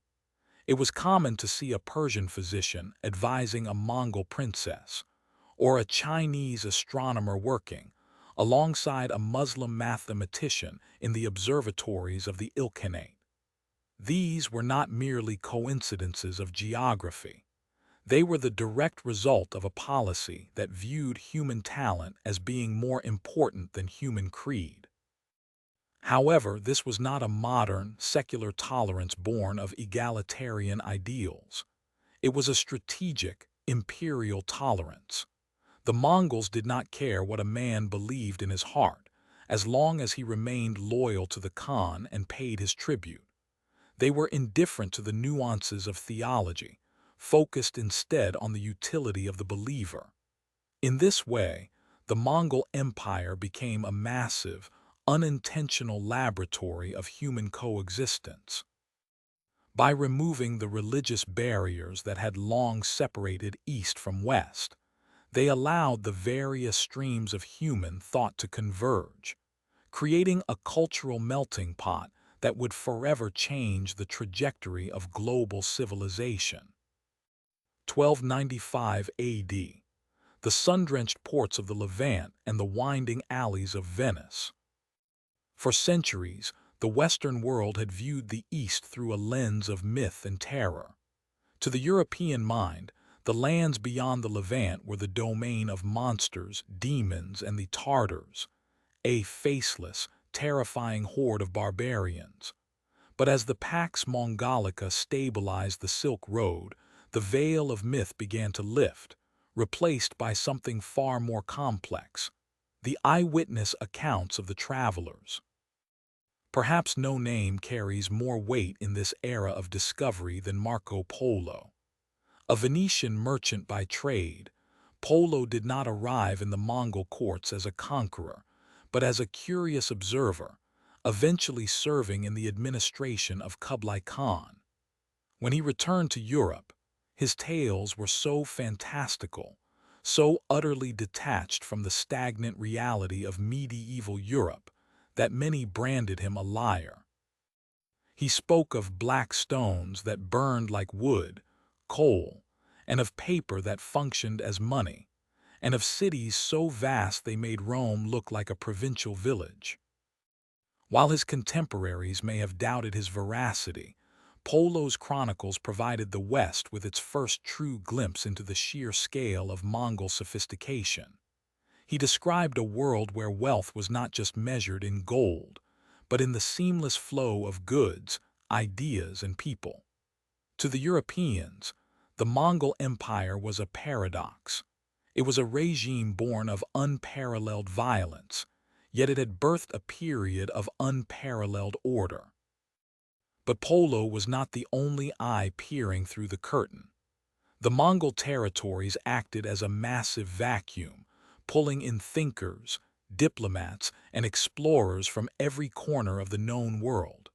We see this through the eyes of William of Rubruck, a Franciscan missionary who traveled to the Mongol heartland in the mid-13th century. Unlike the merchant Polo, Rubruck was a diplomat and a scholar. His journals offer a more sober, clinical perspective, documenting the intricate rituals of the Mongol court and the stark, beautiful austerity of the steppe life. He provided a bridge for the Christian West to understand the complex social hierarchies that allowed the Khans to maintain control over millions. Then there were the travelers from the Islamic world, scholars and geographers like Ibn Battuta, who, though traveling slightly later, traversed the networks the Mongols had perfected. These travelers acted as the nervous system of the empire. They carried more than just spices and silks. They carried news, scientific treatises, and administrative techniques. They were the living proof that the Mongol Empire was not merely a military occupation, but a functioning, interconnected global system. These outsiders provided a crucial external validation of the Mongol experiment. Through their eyes, we see that the empire was not just a collection of conquered territories, but a singular, albeit sprawling, economic engine. They witnessed the efficiency of the Yam postal system, the safety of the caravanserais, and the unprecedented movement of technology.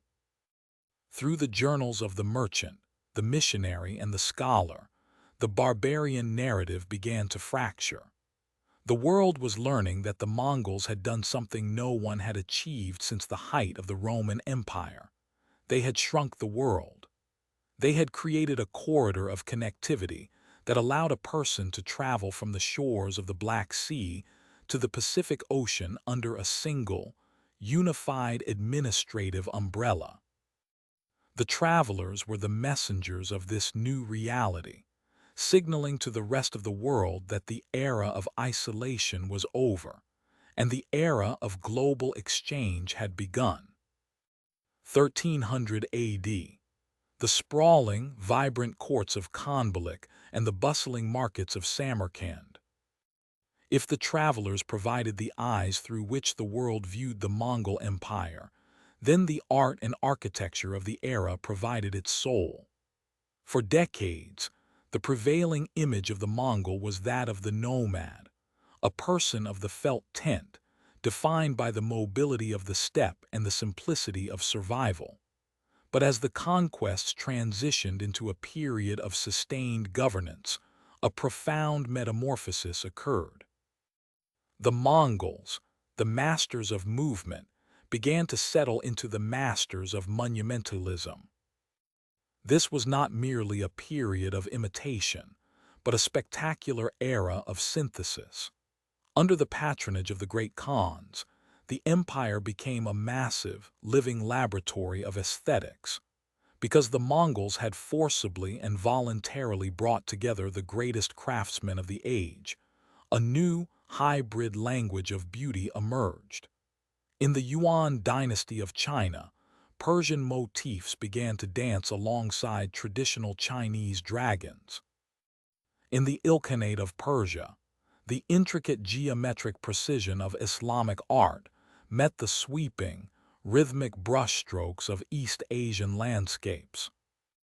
In the great cities of the Silk Road, the architecture began to reflect this new, cosmopolitan reality. We see it in the construction of grand mosques and palaces that utilize Chinese glazed tiles, or in the way Persian engineers applied their knowledge of mathematics to create structures that felt both ancient and revolutionary. The Mongols did not just build, they curated. They understood that to rule a diverse, sedentary population, they needed to project a sense of divine legitimacy and overwhelming permanence. The most striking evidence of this renaissance of the steppe can be found in the evolution of luxury goods. Consider the ceramics. The iconic blue and white porcelain that would eventually conquer the dining tables of European royalty was, in many ways, a child of the Mongol era. It was the marriage of Persian cobalt, imported through Mongol trade routes, with Chinese porcelain technology. This was a product of globalism, a physical manifestation of the Pax Mongolica, where the raw materials of one civilization were refined by the genius of another to create something entirely new. Even the textiles told a story of unification. The cloth of gold, or nassage, became a symbol of status across the empire. Weaving techniques from the Middle East were blended with silk traditions from the East, creating fabrics so exquisite they were used to drape the thrones of khans and the altars of temples alike. These were not just items of wealth. They were the threads that stitched the disparate corners of the empire into a single cultural fabric. This was a period where the barbarian was replaced by the patron. The Mongols had moved from breaking walls to building them, from pillaging cities to decorating them. They had realized that while the sword could win an empire, it was the splendor of the court, the height of the arches, the delicacy of the silk, and the brilliance of the blue glaze that would sustain its legacy. The steppe had not just survived the encounter with civilization. It had redefined what civilization looked like, creating a visual testament to an empire that had successfully bridged the gap between the nomadic heart and the urban mind. 1300 AD. The sprawling, vibrant courts of Khanbalik and the bustling markets of Samarkand. If the splendor of the courts was the empire's soul, then commerce was its lifeblood. While the artisans were creating the aesthetic language of a new era, a far more practical and powerful transformation was taking place beneath the surface of the silk and gold. The Mongol Empire had achieved something no previous civilization had ever dared. They had effectively liquidated the borders of the known world. For centuries, the Silk Road had been a treacherous, fractured network of local fiefdoms, bandit-ridden mountain passes, and predatory middlemen. To travel from the Yellow Sea to the Mediterranean was a gamble with death, where a merchant might change hands a dozen times, paying a toll at every gate and risking his life at every frontier. But the Mongols changed the math of risk. By bringing the entire length of the Silk Road under a single, centralized administration, they replaced 1,000 small wars with one massive, enforced peace. This was the economic engine of the Pax Mongolica. It was a system built on the radical idea that wealth was more valuable to the Khan than plunder. The Mongols realized that a dead merchant produces no taxes, but a thriving merchant provides the silver that fuels the state. To facilitate this, they did more than just clear the roads. They institutionalized movement. They protected the caravans, standardized weights and measures, and provided a level of security that had been absent since the height of the Roman Empire. At the heart of this engine was the Ortak, the Mongol merchant associations. These were essentially state-sponsored venture capital firms. The Mongol elite, possessing immense wealth but little interest in the daily grind of trade, would partner with Muslim, Uyghur, and Central Asian merchants. The Mongols provided the capital and the political protection. The merchants provided the expertise and the logistics. This symbiotic relationship turned the nomadic aristocracy into the world's first true global financiers, fueling a massive surge in the volume of trade that flowed across the continent. To keep this engine lubricated, the Mongols perfected the infrastructure of exchange. The YAM system, which we have seen as a postal network, functioned equally as a logistical backbone for trade. Along these routes, the Mongols established caravanserais, fortified inns that acted as the service stations of the medieval world. Here, a trader could rest his camels, exchange news, and find safety, all within a regulated imperial framework. Furthermore, the empire pioneered a primitive form of globalized currency. By encouraging the use of paper money, specifically the Kao in the Yuan dynasty, and facilitating the flow of silver, the Mongols reduced the physical burden of transporting heavy coinage. They created a liquid economy where credit and exchange could move almost as fast as the horses of the Yam. The result was a profound shift in the global center of gravity. The empire became a massive, interconnected vacuum, sucking in the resources of the East and exhaling them into the West. Spices from the Spice Islands, medicinal herbs from the Himalayas, furs from the Siberian forests, and fine muslins from India were all funneled through this singular, unstoppable conduit.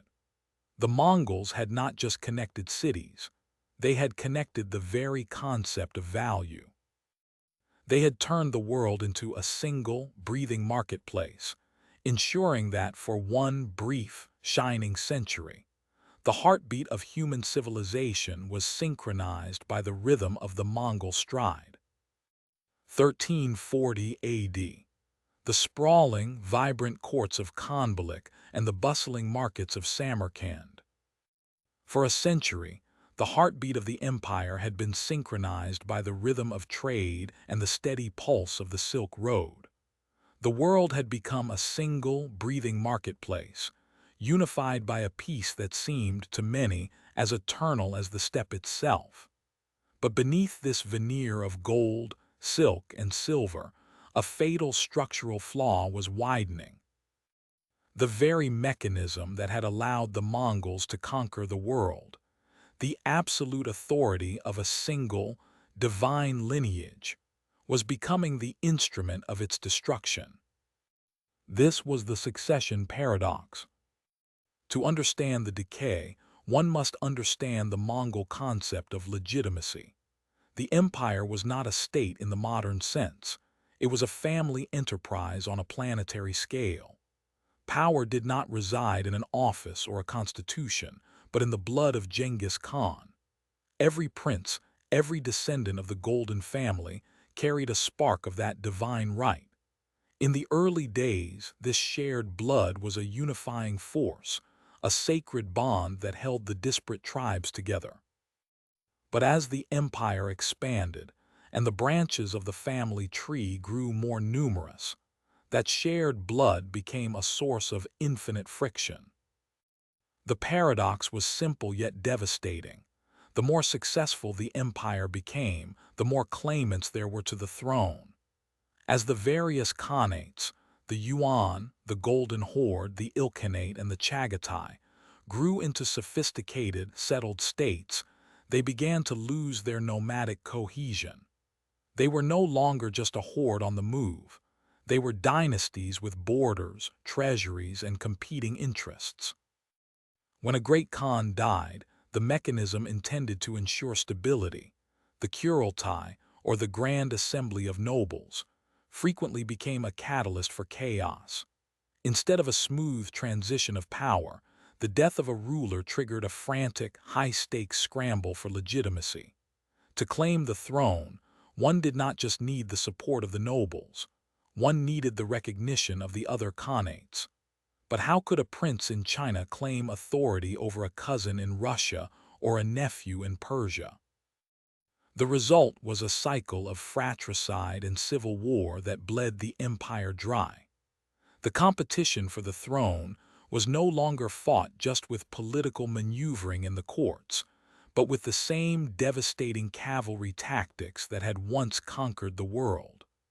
Brother turned against brother, and the very military machine that had built the Pax Mongolica was now being turned inward, consuming itself. As these internal wars raged, the centralized authority of the Great Khan began to evaporate. The Khanates, once limbs of a single body, began to act as independent, often hostile, sovereign powers. The economic engine we have discussed began to sputter. Trade routes that were once protected by a single imperial law became battlegrounds for competing factions. The security of the Yam system faltered as local warlords prioritized their own survival over the flow of information. The empire was no longer a unified vacuum pulling the world together. It was a fracturing mirror, reflecting only the ambitions of competing princes. The Mongols had conquered the world, but they had failed to conquer the inherent instability of their own bloodline. The storm that had once come from the steppe was now raging from within, and as the empire tore itself apart, it left the gates wide open for the next great catastrophe to strike. 1347 AD, the port of Kaffa on the shores of the Black Sea. As the Mongol Khanates fractured under the weight of civil war, the arteries of the empire, the Silk Road and the maritime routes of the Indian Ocean, remained open, but they were no longer carrying just silk, spice, and wisdom. They were carrying a silent, microscopic killer. The very connectivity that had defined the Pax Mongolica, the golden age of global exchange, had become a biological highway. The Mongol Empire had done what no conqueror before them had ever achieved. They had shrunk the world. They had bridged the gap between the isolated ecosystems of East Asia and the Mediterranean. But in doing so, they had inadvertently created a perfect, seamless circuit for a pathogen that had been dormant in the rodent populations of the Central Asian steppe. The culprit was Yersinia pestis, the bacterium responsible for the bubonic plague. History often remembers the Black Death as a sudden, inexplicable act of God that descended upon Europe. But in reality, it was an unintended biological conquest, a side effect of the Mongols' greatest achievement, global integration. As merchants, soldiers, and messengers moved with unprecedented speed across the continent via the Yam system, they acted as unwitting vectors. Fleas, carrying the bacteria, hitched rides on rats that nested in the grain sacks of caravans and the hulls of merchant ships. The tragedy reached a horrific crescendo during the siege of Kaffa. As the Golden Horde, led by Jani Beg, laid siege to this vital Genoese trading post, a new kind of warfare emerged. Reports from the era suggest that as the plague began to ravage the Mongol ranks, the army utilized biological warfare, catapulting infected corpses over the city walls. Whether this was a deliberate tactical choice or a desperate consequence of a dying army, the result was the same. The plague breached the walls, entered the bloodstream of the Mediterranean, and began its march toward the heart of the West. The devastation was total. Unlike the Mongol cavalry, which could be outmaneuvered or outfought, the plague was an enemy that could not be seen, let alone defeated on a battlefield. It did not care for rank, lineage, or the divine right of the Golden family. It struck the peasant in the field and the Khan in his palace with equal ferocity. The demographic collapse was staggering. In many regions, a third to a half of the population vanished in a matter of years. This was not merely a human tragedy. It was an economic and structural apocalypse. The labor force that sustained the empire's sophisticated trade networks evaporated. The tax bases that funded the khanates withered. The intricate social hierarchies that held the Mongol administration together were decapitated as officials, scholars, and administrators died in droves. The Black Death acted as the final, crushing blow to the Mongol world order. It severed the threads of connectivity that the Mongols had spent a century weaving. The Silk Road, once a vein of prosperity, became a path of contagion and fear. As people retreated into isolation to escape the sickness, the era of the Great Exchange ended, and the era of fragmentation began in earnest. The empire had not just been broken by the ambitions of its princes. It had been hollowed out by a microscopic invader, leaving a once mighty hegemony a ghost of its former self. 1350 AD. The bustling marketplaces of Samarkand and the caravanserais of the Transoxiana steppe. Where once the air had been thick with the scent of cardamom, sandalwood, and the rhythmic chatter of a dozen different languages, there was now only a heavy, suffocating silence. The Silk Road, the great artery of the world that had pulsed with life under the Pax Mongolica, was no longer breathing. It was hemorrhaging. The plague had done more than just kill. It had severed the fundamental trust required for global commerce. For a century, a merchant could travel from the Yellow Sea to the Caspian Sea under a single legal umbrella, protected by the Great Yassa and the watchful eyes of Mongol patrols. But as the Black Death tore through the population, the very concept of movement became synonymous with death. To travel was to invite the pestilence. To trade was to risk the wrath of an invisible god. As the biological devastation took hold, the political stability of the khanates began to disintegrate in a feedback loop of misery. The economic engine of the empire relied on a delicate balance of taxation, tribute, and the constant flow of goods. But how do you collect tribute from a village that has been emptied by the grave? How do you maintain the Yam postal system when the messengers themselves are falling dead in their saddles? The tax bases of the Ilkhanate and the Golden Horde withered almost overnight. With the loss of skilled administrators and the collapse of the urban merchant classes, the sophisticated bureaucracy that once managed the empire's vast wealth began to rot from within. The central authority of the great Khans, already strained by succession crises, found itself unable to project power into the provinces. In the vacuum left by the dying, local warlords and provincial governors began to pull away, turning inward to protect their own shrinking borders. This was the death of the globalized world. The Silk Road did not just become dangerous, it became irrelevant. The massive caravans, which once moved with the confidence of a moving city, were replaced by small, desperate, and isolated groups. The great trade hubs, the crossroads of civilization, became ghost towns, their magnificent architecture standing as monuments to a prosperity that had vanished like smoke. As the routes closed, the world began to shrink once more, but not through the intentional conquest of the Mongols. This was a forced contraction. The Great Divergence had begun. The interconnectedness that had allowed gunpowder, printing, and mathematics to leap across continents was severed. The East and the West, once bridged by the Mongol peace, were now drifting apart into isolated pockets of survival.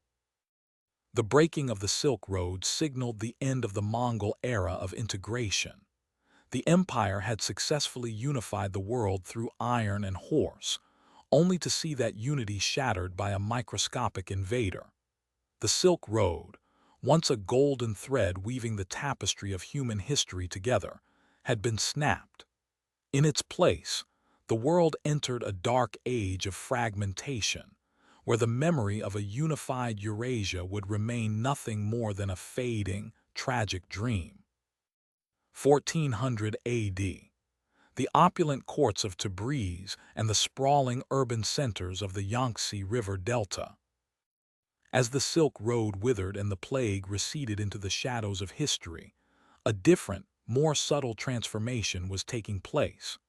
For centuries, the Mongol identity had been defined by the horse, the bow, and the boundless, unforgiving horizon of the steppe.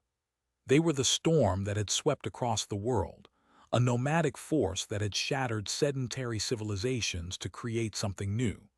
But as the empire fractured and the great trade routes fell silent, the storm began to settle. The conquerors, once defined by their refusal to be tied to any single land, were being swallowed by the very civilizations they had subdued. This was not a conquest of swords, but a conquest of culture, a slow, inexorable process of assimilation. In the West, within the Ilkhanate, the transformation was profound. The Mongol elite, who had once viewed the settled world with suspicion, found themselves seduced by the sophistication of Persian administration, art, and religion. The fierce warriors of the steppe, who once worshipped the eternal blue sky, began to kneel in the mosques of Isfahan and Shiraz.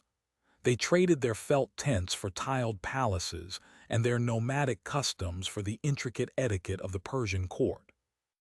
By adopting Islam, the Mongols did more than just change their faith. They adopted a new way of life, a new language, and a new political philosophy. The Ilkhans did not just rule Persia, they became Persian. The blood of Genghis Khan still flowed through their veins, but their hearts beat to the rhythm of a Middle Eastern civilization. Further east, the story followed a parallel trajectory. In the Yuan dynasty, the Mongol rulers in China faced a different, perhaps more daunting, cultural tide. To govern the most populous and sophisticated empire on earth, the Mongols had to adopt the very tools they had once sought to dismantle. They utilized the Confucian bureaucracy, embraced the rituals of the Chinese court, and integrated into the complex social hierarchies of the Middle Kingdom. While they attempted to maintain a distinct Mongol identity through strict social hierarchies, the sheer weight of Chinese tradition was overwhelming. The conquerors were learning the language of their subjects, adopting their aesthetics, and eventually, their governance. The distinction between the Mongol ruler and the Chinese ruled began to blur, until the empire was no longer an occupying force, but a new, hybridized dynasty. Even in the Golden Horde, the steppe-born identity began to merge with the Slavic and Turkic cultures of the Rus lands. The Mongols became part of the very landscape they had once terrorized, their presence shaping the development of Moscow and the surrounding principalities. even as they lost their distinct nomadic purity. This is the great irony of the Mongol legacy. They had set out to reshape the world in their image, to bend the sedentary nations to the will of the steppe. But in the end, the world reshaped them.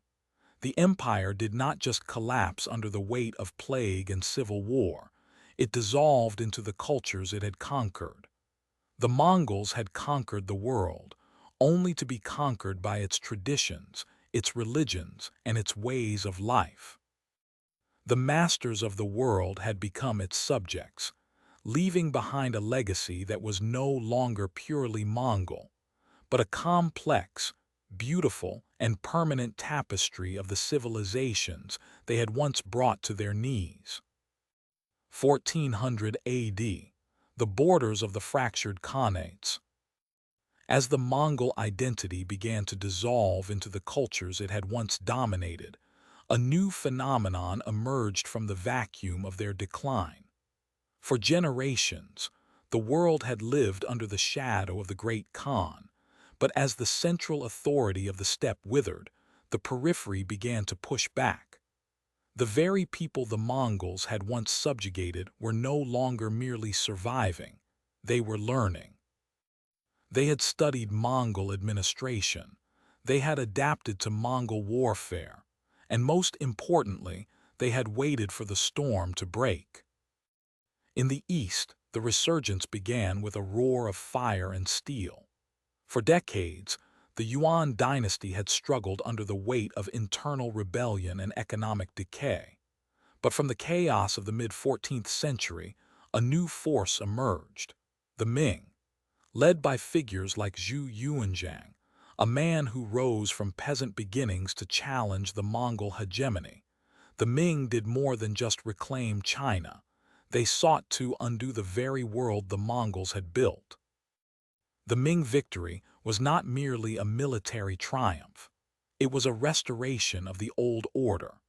They pushed the Mongols back into the northern steppes, rebuilding the Great Wall not just as a barrier, but as a definitive line between the sedentary civilization and the nomadic world. While the Mongols had opened the world through trade and movement, the Ming sought stability through isolation and the reassertion of Confucian values. The era of the Silk Road's golden age was being replaced by a period of inward-looking strength.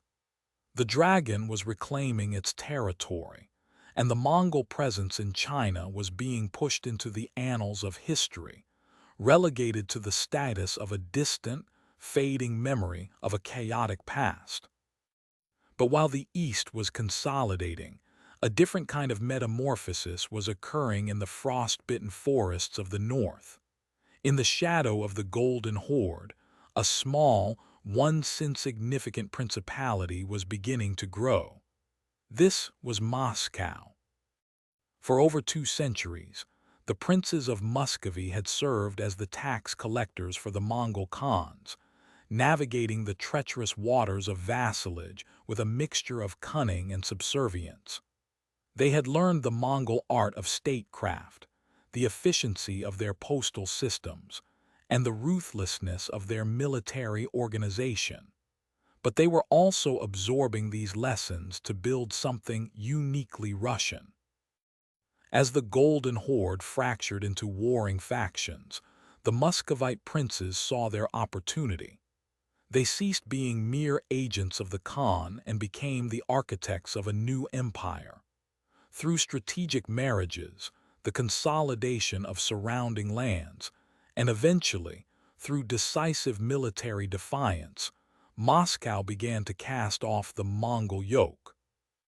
They took the centralized authority that the Mongols had used to crush the Rus and turned it upon themselves, forging a state that was more autocratic, more centralized, and more formidable than any of its predecessors.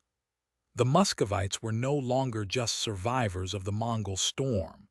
They were the heirs to its power, using the tools of their conquerors to build a new, enduring empire of the East. The age of the nomad was ending. The era of the nation-state had begun. The world was no longer a playground for the horsemen of the steppe, but a battlefield for the rising powers of the Ming and the Muscovites, powers born from the ashes of the Mongol flame. 1450 AD. The fractured landscapes of the Central Asian steppes and the Middle Eastern plateaus. If the Ming dynasty represented a violent rejection of the Mongol order, and the Muscovites a calculated theft of its power, then the heart of the empire experienced something far more insidious, a slow, quiet evaporation. The central authority, once a singular, terrifying heartbeat that pulsed from the Karakoram to the gates of Europe, was no longer a force of unity. It had become a fading echo, a ghost of an idea that no longer possessed the strength to command the reality on the ground. In the West, the Ilkhanate had long since dissolved into a patchwork of competing petty states, leaving the Middle East to navigate a post-Mongol vacuum. The once unified administrative machine that had streamlined the flow of tax, grain, and intelligence had seized up. Without the overarching threat of a great Khan to enforce compliance, the local governors and regional warlords realized that the cost of rebellion was no longer a death sentence, but a path to sovereignty. The great cities that had once been hubs of a globalized Mongol peace were now fortresses of local interests, looking inward rather than toward the steppe.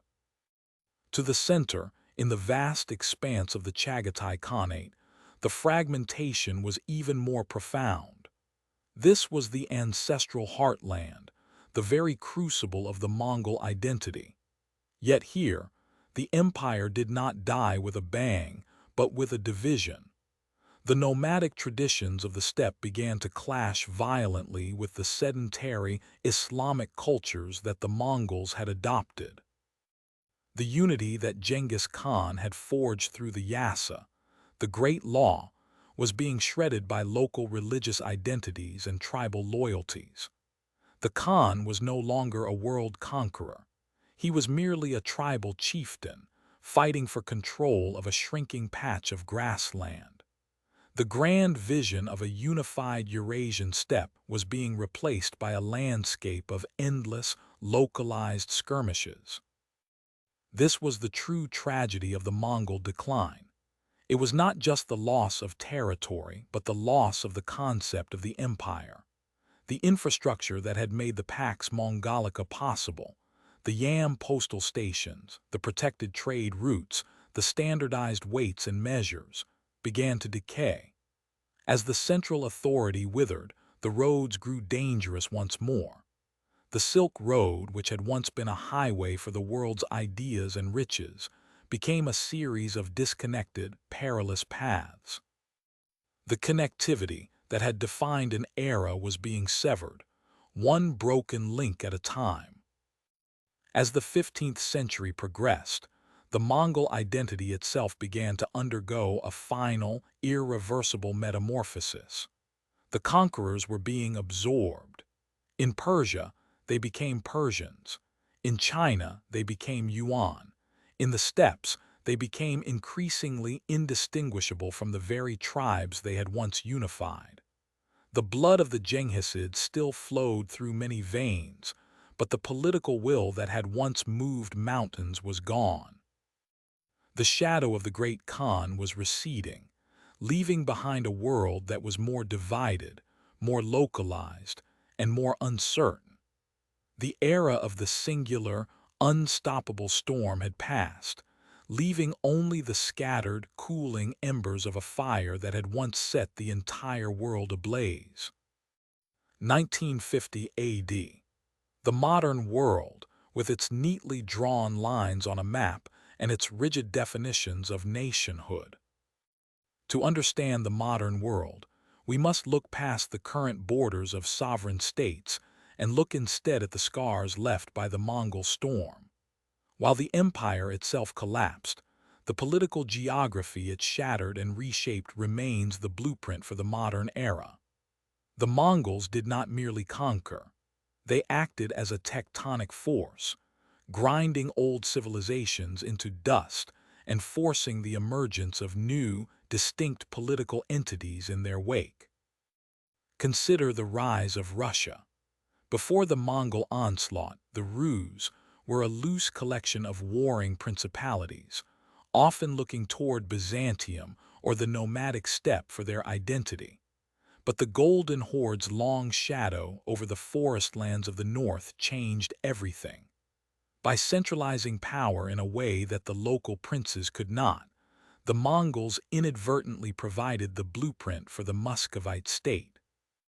The tax systems, the census methods, and the absolute, centralized authority that would eventually define the Russian Empire were, in many ways, a refined imitation of the Mongol administrative machine. The vacuum left by the horde's retreat allowed Moscow to rise, not as a mere city-state, but as a centralized power capable of absorbing its neighbors, a direct inheritance of the Mongol style of rule. In the Middle East, the impact was equally transformative. The destruction of the Abbasid Caliphate in Baghdad didn't just end a dynasty. It ended the old world order of a singular, unified Islamic political identity. The fragmentation that followed the Ilkhanate's fall paved the way for the rise of the gunpowder empires, the Ottomans, the Safavids, and the Moguls. These empires, which would define the borders of the modern Middle East and South Asia, were the spiritual and political successors to the Mongol tradition. They combined the Persian administrative, sophisticated with the nomadic military vigor that the Mongols had perfected. When you look at the borders of modern Iran or Turkey, you are looking at the stabilized remnants of the geopolitical shifts triggered by the Mongol invasion. Even in the Far East, the map was irrevocably altered. The Mongol Yuan dynasty forced a unification of China that had been fractured for centuries. They integrated Yunnan and Tibet into the Chinese political consciousness in a way that had never before been achieved. While the Ming dynasty would eventually expel the Mongols, they did not undo the territorial integration the Mongols had imposed. The modern concept of a unified Chinese state, stretching from the steppes to the southern coasts, owes a profound debt to the administrative unification of the Yuan. The Mongols were the great disruptors. They broke the old, stagnant walls of the medieval world, allowing new powers to coalesce in the wreckage. They acted as a catalyst, accelerating the transition from the era of tribal chiefdoms and feudal fiefdoms to the era of centralized, territorial states. We often view the Mongols as a force of pure destruction, but for the historian, they are a force of reorganization. They were the architects of a new global geometry. The borders we see on our maps today are not just lines drawn by modern diplomats. They are the echoes of a 13th century conquest that shattered the old world to make room for the new. 2003 AD. The laboratories of modern genetics, where the invisible blueprints of our past are finally being decoded. If the borders of our maps are the political scars of the Mongol era, then our very DNA carries the biological echoes of their conquest.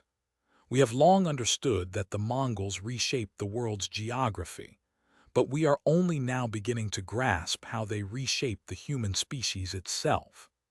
To study the genetic legacy of the Khans is to move beyond the movement of armies and into the movement of life.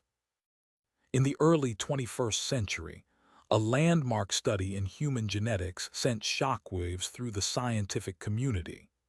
By analyzing the Y chromosomes of millions of men across Eurasia, researchers uncovered a phenomenon that was as staggering as it was improbable. They found a specific genetic lineage, a single paternal line, that is shared by approximately 8 million men across a massive swath of Asia. From the steppes of Mongolia to the shores of the Pacific, and stretching deep into Central Asia, This lineage is a biological monolith. The mathematical probability of such a concentration occurring by chance is virtually zero. When the data is overlaid with historical records, the conclusion becomes unavoidable. This is the signature of a conqueror. This is the genetic footprint of the descendants of Genghis Khan and his immediate kin. But how does a single family, or even a single dynasty, leave such a profound mark on the gene pool of a continent? The answer lies in the unique social and political structure of the Mongol Empire. The Khans did not merely rule, they established a new aristocracy of blood. Under the rule of the Golden Family, the descendants of Genghis were granted unparalleled status, wealth, and most crucially, the right to propagate their lineage across the vast territories they controlled. The expansion of the empire meant the movement of millions of people, but it also meant the movement of the ruling elite. As the various khanates, the Golden Horde, the Ilkhanate, the Chagatai, and the Yuan, established themselves, the Mongol nobility became a transcontinental class. Through marriage alliances, political dominance, and the sheer scale of their conquests, the biological presence of the Mongol elite was woven into the fabric of the conquered populations. They did not just rule the people, they became part of the people. This legacy is not merely a story of patriarchal dominance, but a testament to the sheer scale of the Mongol demographic shift. The empire acted as a massive, violent, yet effective biological pump, circulating genes from the high steppes into the valleys of China, the plateaus of Iran, and the forests of Russia. Yet, we must be careful not to view this through a lens of pure romanticism or pure horror. This genetic footprint is a byproduct of a period of unprecedented human upheaval. It is a reminder that history is not just something that happens in books or on battlefields. It is something that happens inside our very cells. When we look in the mirror, we are looking at the survivors of the Mongol storm. The empire may have vanished from the maps, and its cities may have crumbled into the dust of history, but the Khans are not truly gone. They live on, silent and invisible, carried in the blood of millions, a living, breathing archive of the greatest land empire the world has ever known. 1227 AD. The vast, windswept plains of Central Asia, where the dust of retreating armies settles to reveal a transformed world. We have seen how the Mongols reshaped the human genome, weaving their lineage into the very cells of the Eurasian population. But the Mongol impact was not limited to the biological. It extended to the fundamental mechanics of human conflict. If their DNA was a silent archive, then their military doctrine was a thunderclap that shattered the traditional foundations of warfare. To understand how the Mongols changed warfare forever, one must first understand that they did not just fight battles, they engineered them. Before the rise of the Great Khan, warfare was often a localized, ritualistic affair, heavy cavalry clashing with infantry in predictable frontal engagements. The Mongols replaced this predictability with a terrifying, fluid sophistication. The core of this evolution was the marriage of extreme mobility and devastating precision. The Mongol soldier was a master of the composite bow, a weapon capable of piercing armor at distances that seemed supernatural to their contemporaries. But the bow was only as effective as the platform from which it was fired. The Mongol horse, sturdy, resilient, and capable of enduring the harshest steppe conditions, allowed for a level of operational tempo never before seen in history. A Mongol tumen could cover distances in a single day that would exhaust a modern infantry unit, allowing them to appear where they were least expected and vanish before a counterattack could even be organized. This mobility gave birth to a new kind of tactical geometry. The Mongols perfected the feigned retreat, a maneuver of psychological and physical complexity. They would engage an enemy, only to break formation and flee in apparent panic. As the enemy broke their ranks to pursue what they believed was a dying foe, they would be drawn into a prearranged kill zone, where hidden reserves would emerge from the dust to surround and annihilate them. This was not mere luck. It was the application of disciplined, coordinated movement on a grand scale. Furthermore, the Mongols revolutionized the concept of command and control. In an era where most generals struggled to communicate across a chaotic battlefield, the Mongols utilized a sophisticated system of signal flags, burning arrows, and the Yam postal network to coordinate movements across hundreds of miles. They introduced a level of meritocratic organization that stripped away the stagnation of feudal hierarchies. Promotion was not based on noble birth, but on proven competence and absolute loyalty to the decimal structure of the army. Perhaps their most lasting contribution, however, was the synthesis of technology. The Mongols were not just nomads, they were the ultimate military sponges. They recognized that while their cavalry could win on the steppe, they needed something else to break the great walled cities of China and Persia. By absorbing engineers, mathematicians, and siege specialists from conquered territories, they turned the nomadic horde into a sophisticated combined arms machine. They integrated gunpowder, catapults, and heavy siege engines into their mobile doctrine, bridging the gap between the ancient world of the horsemen and the modern world of technological warfare. The Mongols did not just win wars, they redefined the parameters of what was possible on the battlefield. They taught the world that speed is a weapon, that information is a force multiplier, and that an army is only as strong as its ability to adapt.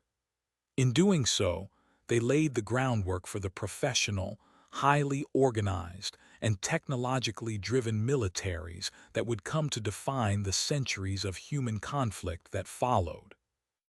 2024 AD. The halls of modern academia, where historians sit amidst mountains of digital archives and ancient manuscripts, attempting to reconcile the blood-soaked legends of the past with the complex truths of the present. For centuries, the name Mongol has been synonymous with one word, barbarian. In the chronicles written by those they conquered, the Persians, the Chinese, the Europeans, and the Russians, the Mongols were depicted as a mindless, apocalyptic scourge. They were described as a force of pure destruction, an unwashed tide of savages driven by a primal urge to kill, possessing no culture, no law, and no soul. This narrative served a purpose. It was easier for the survivors of shattered empires to view their conquerors as subhuman monsters, rather than as a sophisticated political entity that had fundamentally outmaneuvered them. But history, when stripped of its emotional bias, tells a far more nuanced story.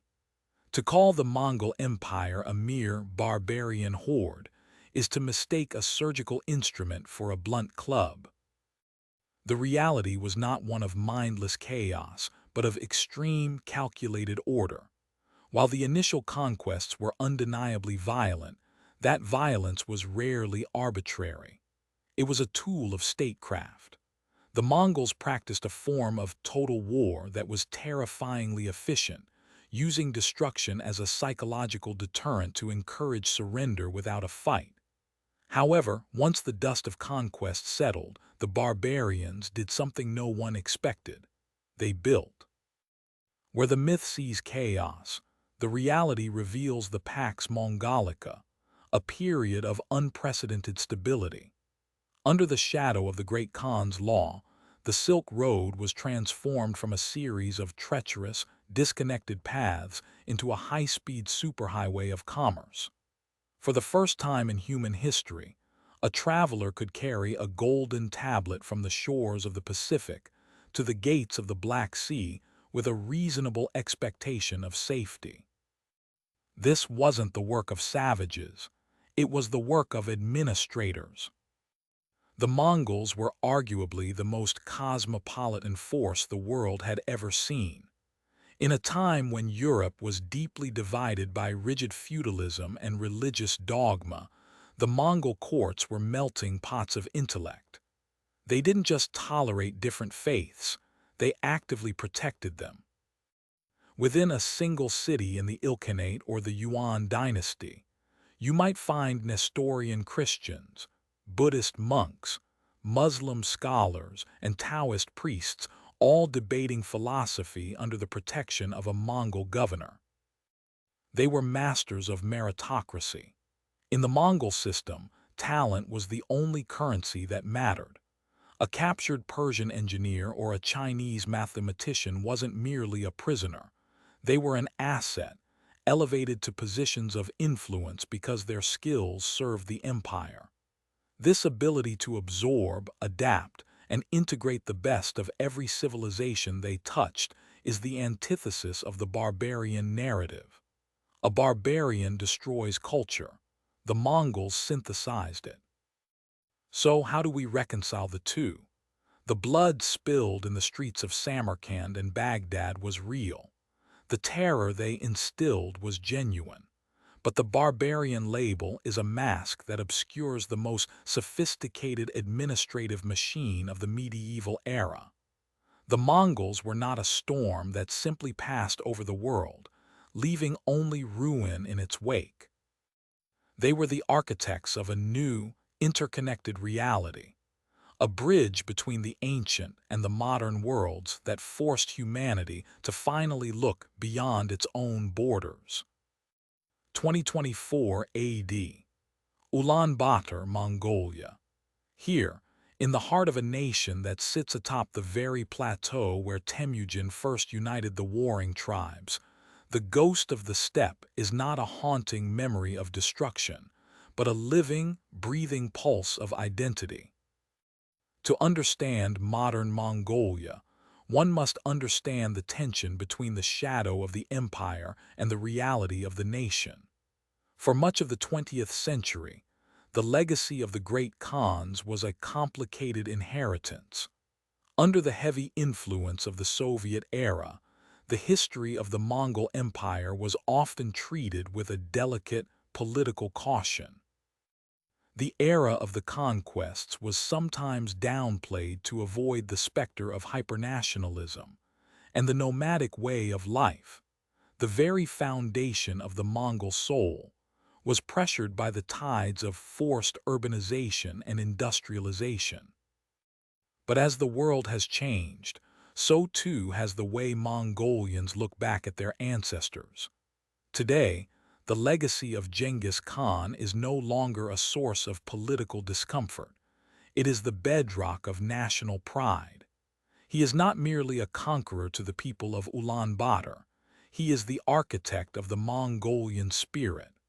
He represents the moment a fragmented people became a singular, unstoppable force. In a modern world characterized by globalization and the erosion of unique cultures, the memory of the empire serves as a powerful reminder of Mongolian agency and greatness. Yet this identity is not a simple museum piece. It is a delicate balancing act. Modern Mongolia is a nation caught between two worlds, the ancient, nomadic traditions of the steppe and the rapid, digital acceleration of the 21st century. You see it in the skyline of Ulaanbaatar, where glass and steel skyscrapers rise amidst the dust of a landscape that still feels primordial. You see it in the youth, who navigate the complexities of social media and global markets, yet still feel the ancestral pull toward the jur, the traditional felt tent, and the seasonal rhythms of the livestock. The ghost of the empire manifests in this duality. There is a profound desire to reclaim the prestige of the Pax Mongolica, to be a bridge between East and West once again, while simultaneously struggling to preserve the specific, rugged nuances of a culture that was once defined by movement and isolation. The challenge for the modern Mongolian is to honor the conqueror without being consumed by his shadow, to celebrate the strength of the empire while nurturing the delicate, sustainable traditions of the nomad. Even the landscape itself carries this duality. The vast, open emptiness of the steppe, once the staging ground for the greatest cavalry maneuvers in human history, is now a site of immense ecological and geopolitical importance. As the world looks toward Mongolia for its mineral wealth and its role in transcontinental energy corridors, the nation finds itself once again in a position of strategic significance, much like the crossroads of the Silk Road.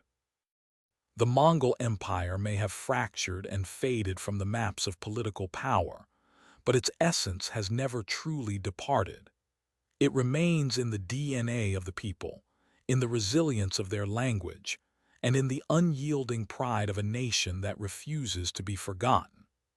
The storm has passed, but the echoes of the hooves still ring across the plains, reminding us that while empires are mortal, the identity they forge can endure for eternity. 2024 AD, the global stage. As we close this chronicle, we must move our gaze away from the windswept plains of Mongolia and toward the very structure of the world we inhabit today. For centuries, historians have debated whether the Mongol Empire was a mere catastrophe, a brief, bloody interruption in the progress of civilization. But to view the Mongols only through the lens of destruction is to miss the most profound truth of their legacy. They were the violent architects of the modern era. The Mongol Empire did not just conquer territories, it collapsed the walls between isolated worlds. Before the rise of Temujin, the great civilizations of the East and West existed as separate, often oblivious, spheres of influence. The Mongols acted as a brutal, singular catalyst that forced these spheres into a permanent, irreversible collision. In the wake of their conquests, the world became smaller.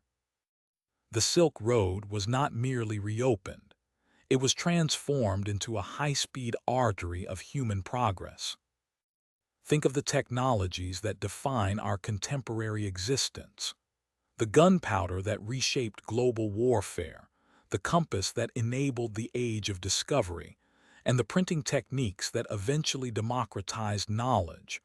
All of these traveled along the veins of the Pax Mongolica. The Mongols provided the security, the infrastructure, and the demand that allowed these ideas to migrate from the workshops of China to the universities of Europe. They created the first true, globalized system, a precursor to the interconnected digital world we navigate today. Even the political maps we draw in our classrooms are ghosts of the Mongol era. The boundaries of modern Russia, the consolidation of the Chinese state, and the very concept of the nation-state in Central Asia were all forged in the crucible of Mongol administration and subsequent fragmentation. They broke the old, stagnant feudal orders and replaced them with a meritocratic, highly organized system of governance that forced every successor state to evolve or perish. And then there is the human element, the biological and cultural tapestry that defines our species. The sheer scale of their movement meant that genes, languages, religions, and even diseases flowed across continents with unprecedented velocity. We live in a world that was fundamentally reconfigured by the hoofbeats of the Mongol cavalry. So how do we judge them? Can we weigh the millions of lives lost against the unprecedented era of connectivity they birthed? To answer that is to grapple with the fundamental nature of history itself. That progress is rarely peaceful, and that greatness often emerges from the most terrifying of storms. The Mongol Empire was a paradox of blood and brilliance. It was an engine of destruction that inadvertently built a bridge. It was a force of chaos that imposed a new kind of order. As the dust settles on the history of the great Khans, we are left with a realization that is as humbling as it is profound. The modern world was not built in spite of the Mongols, but because of them. The empire is gone, the Khans are legend, and the steppe remains silent. But look around you. In every trade route, in every exchange of ideas, and in the very interconnectedness of our global life, the empire lives on. The storm has passed, but the world it reshaped remains.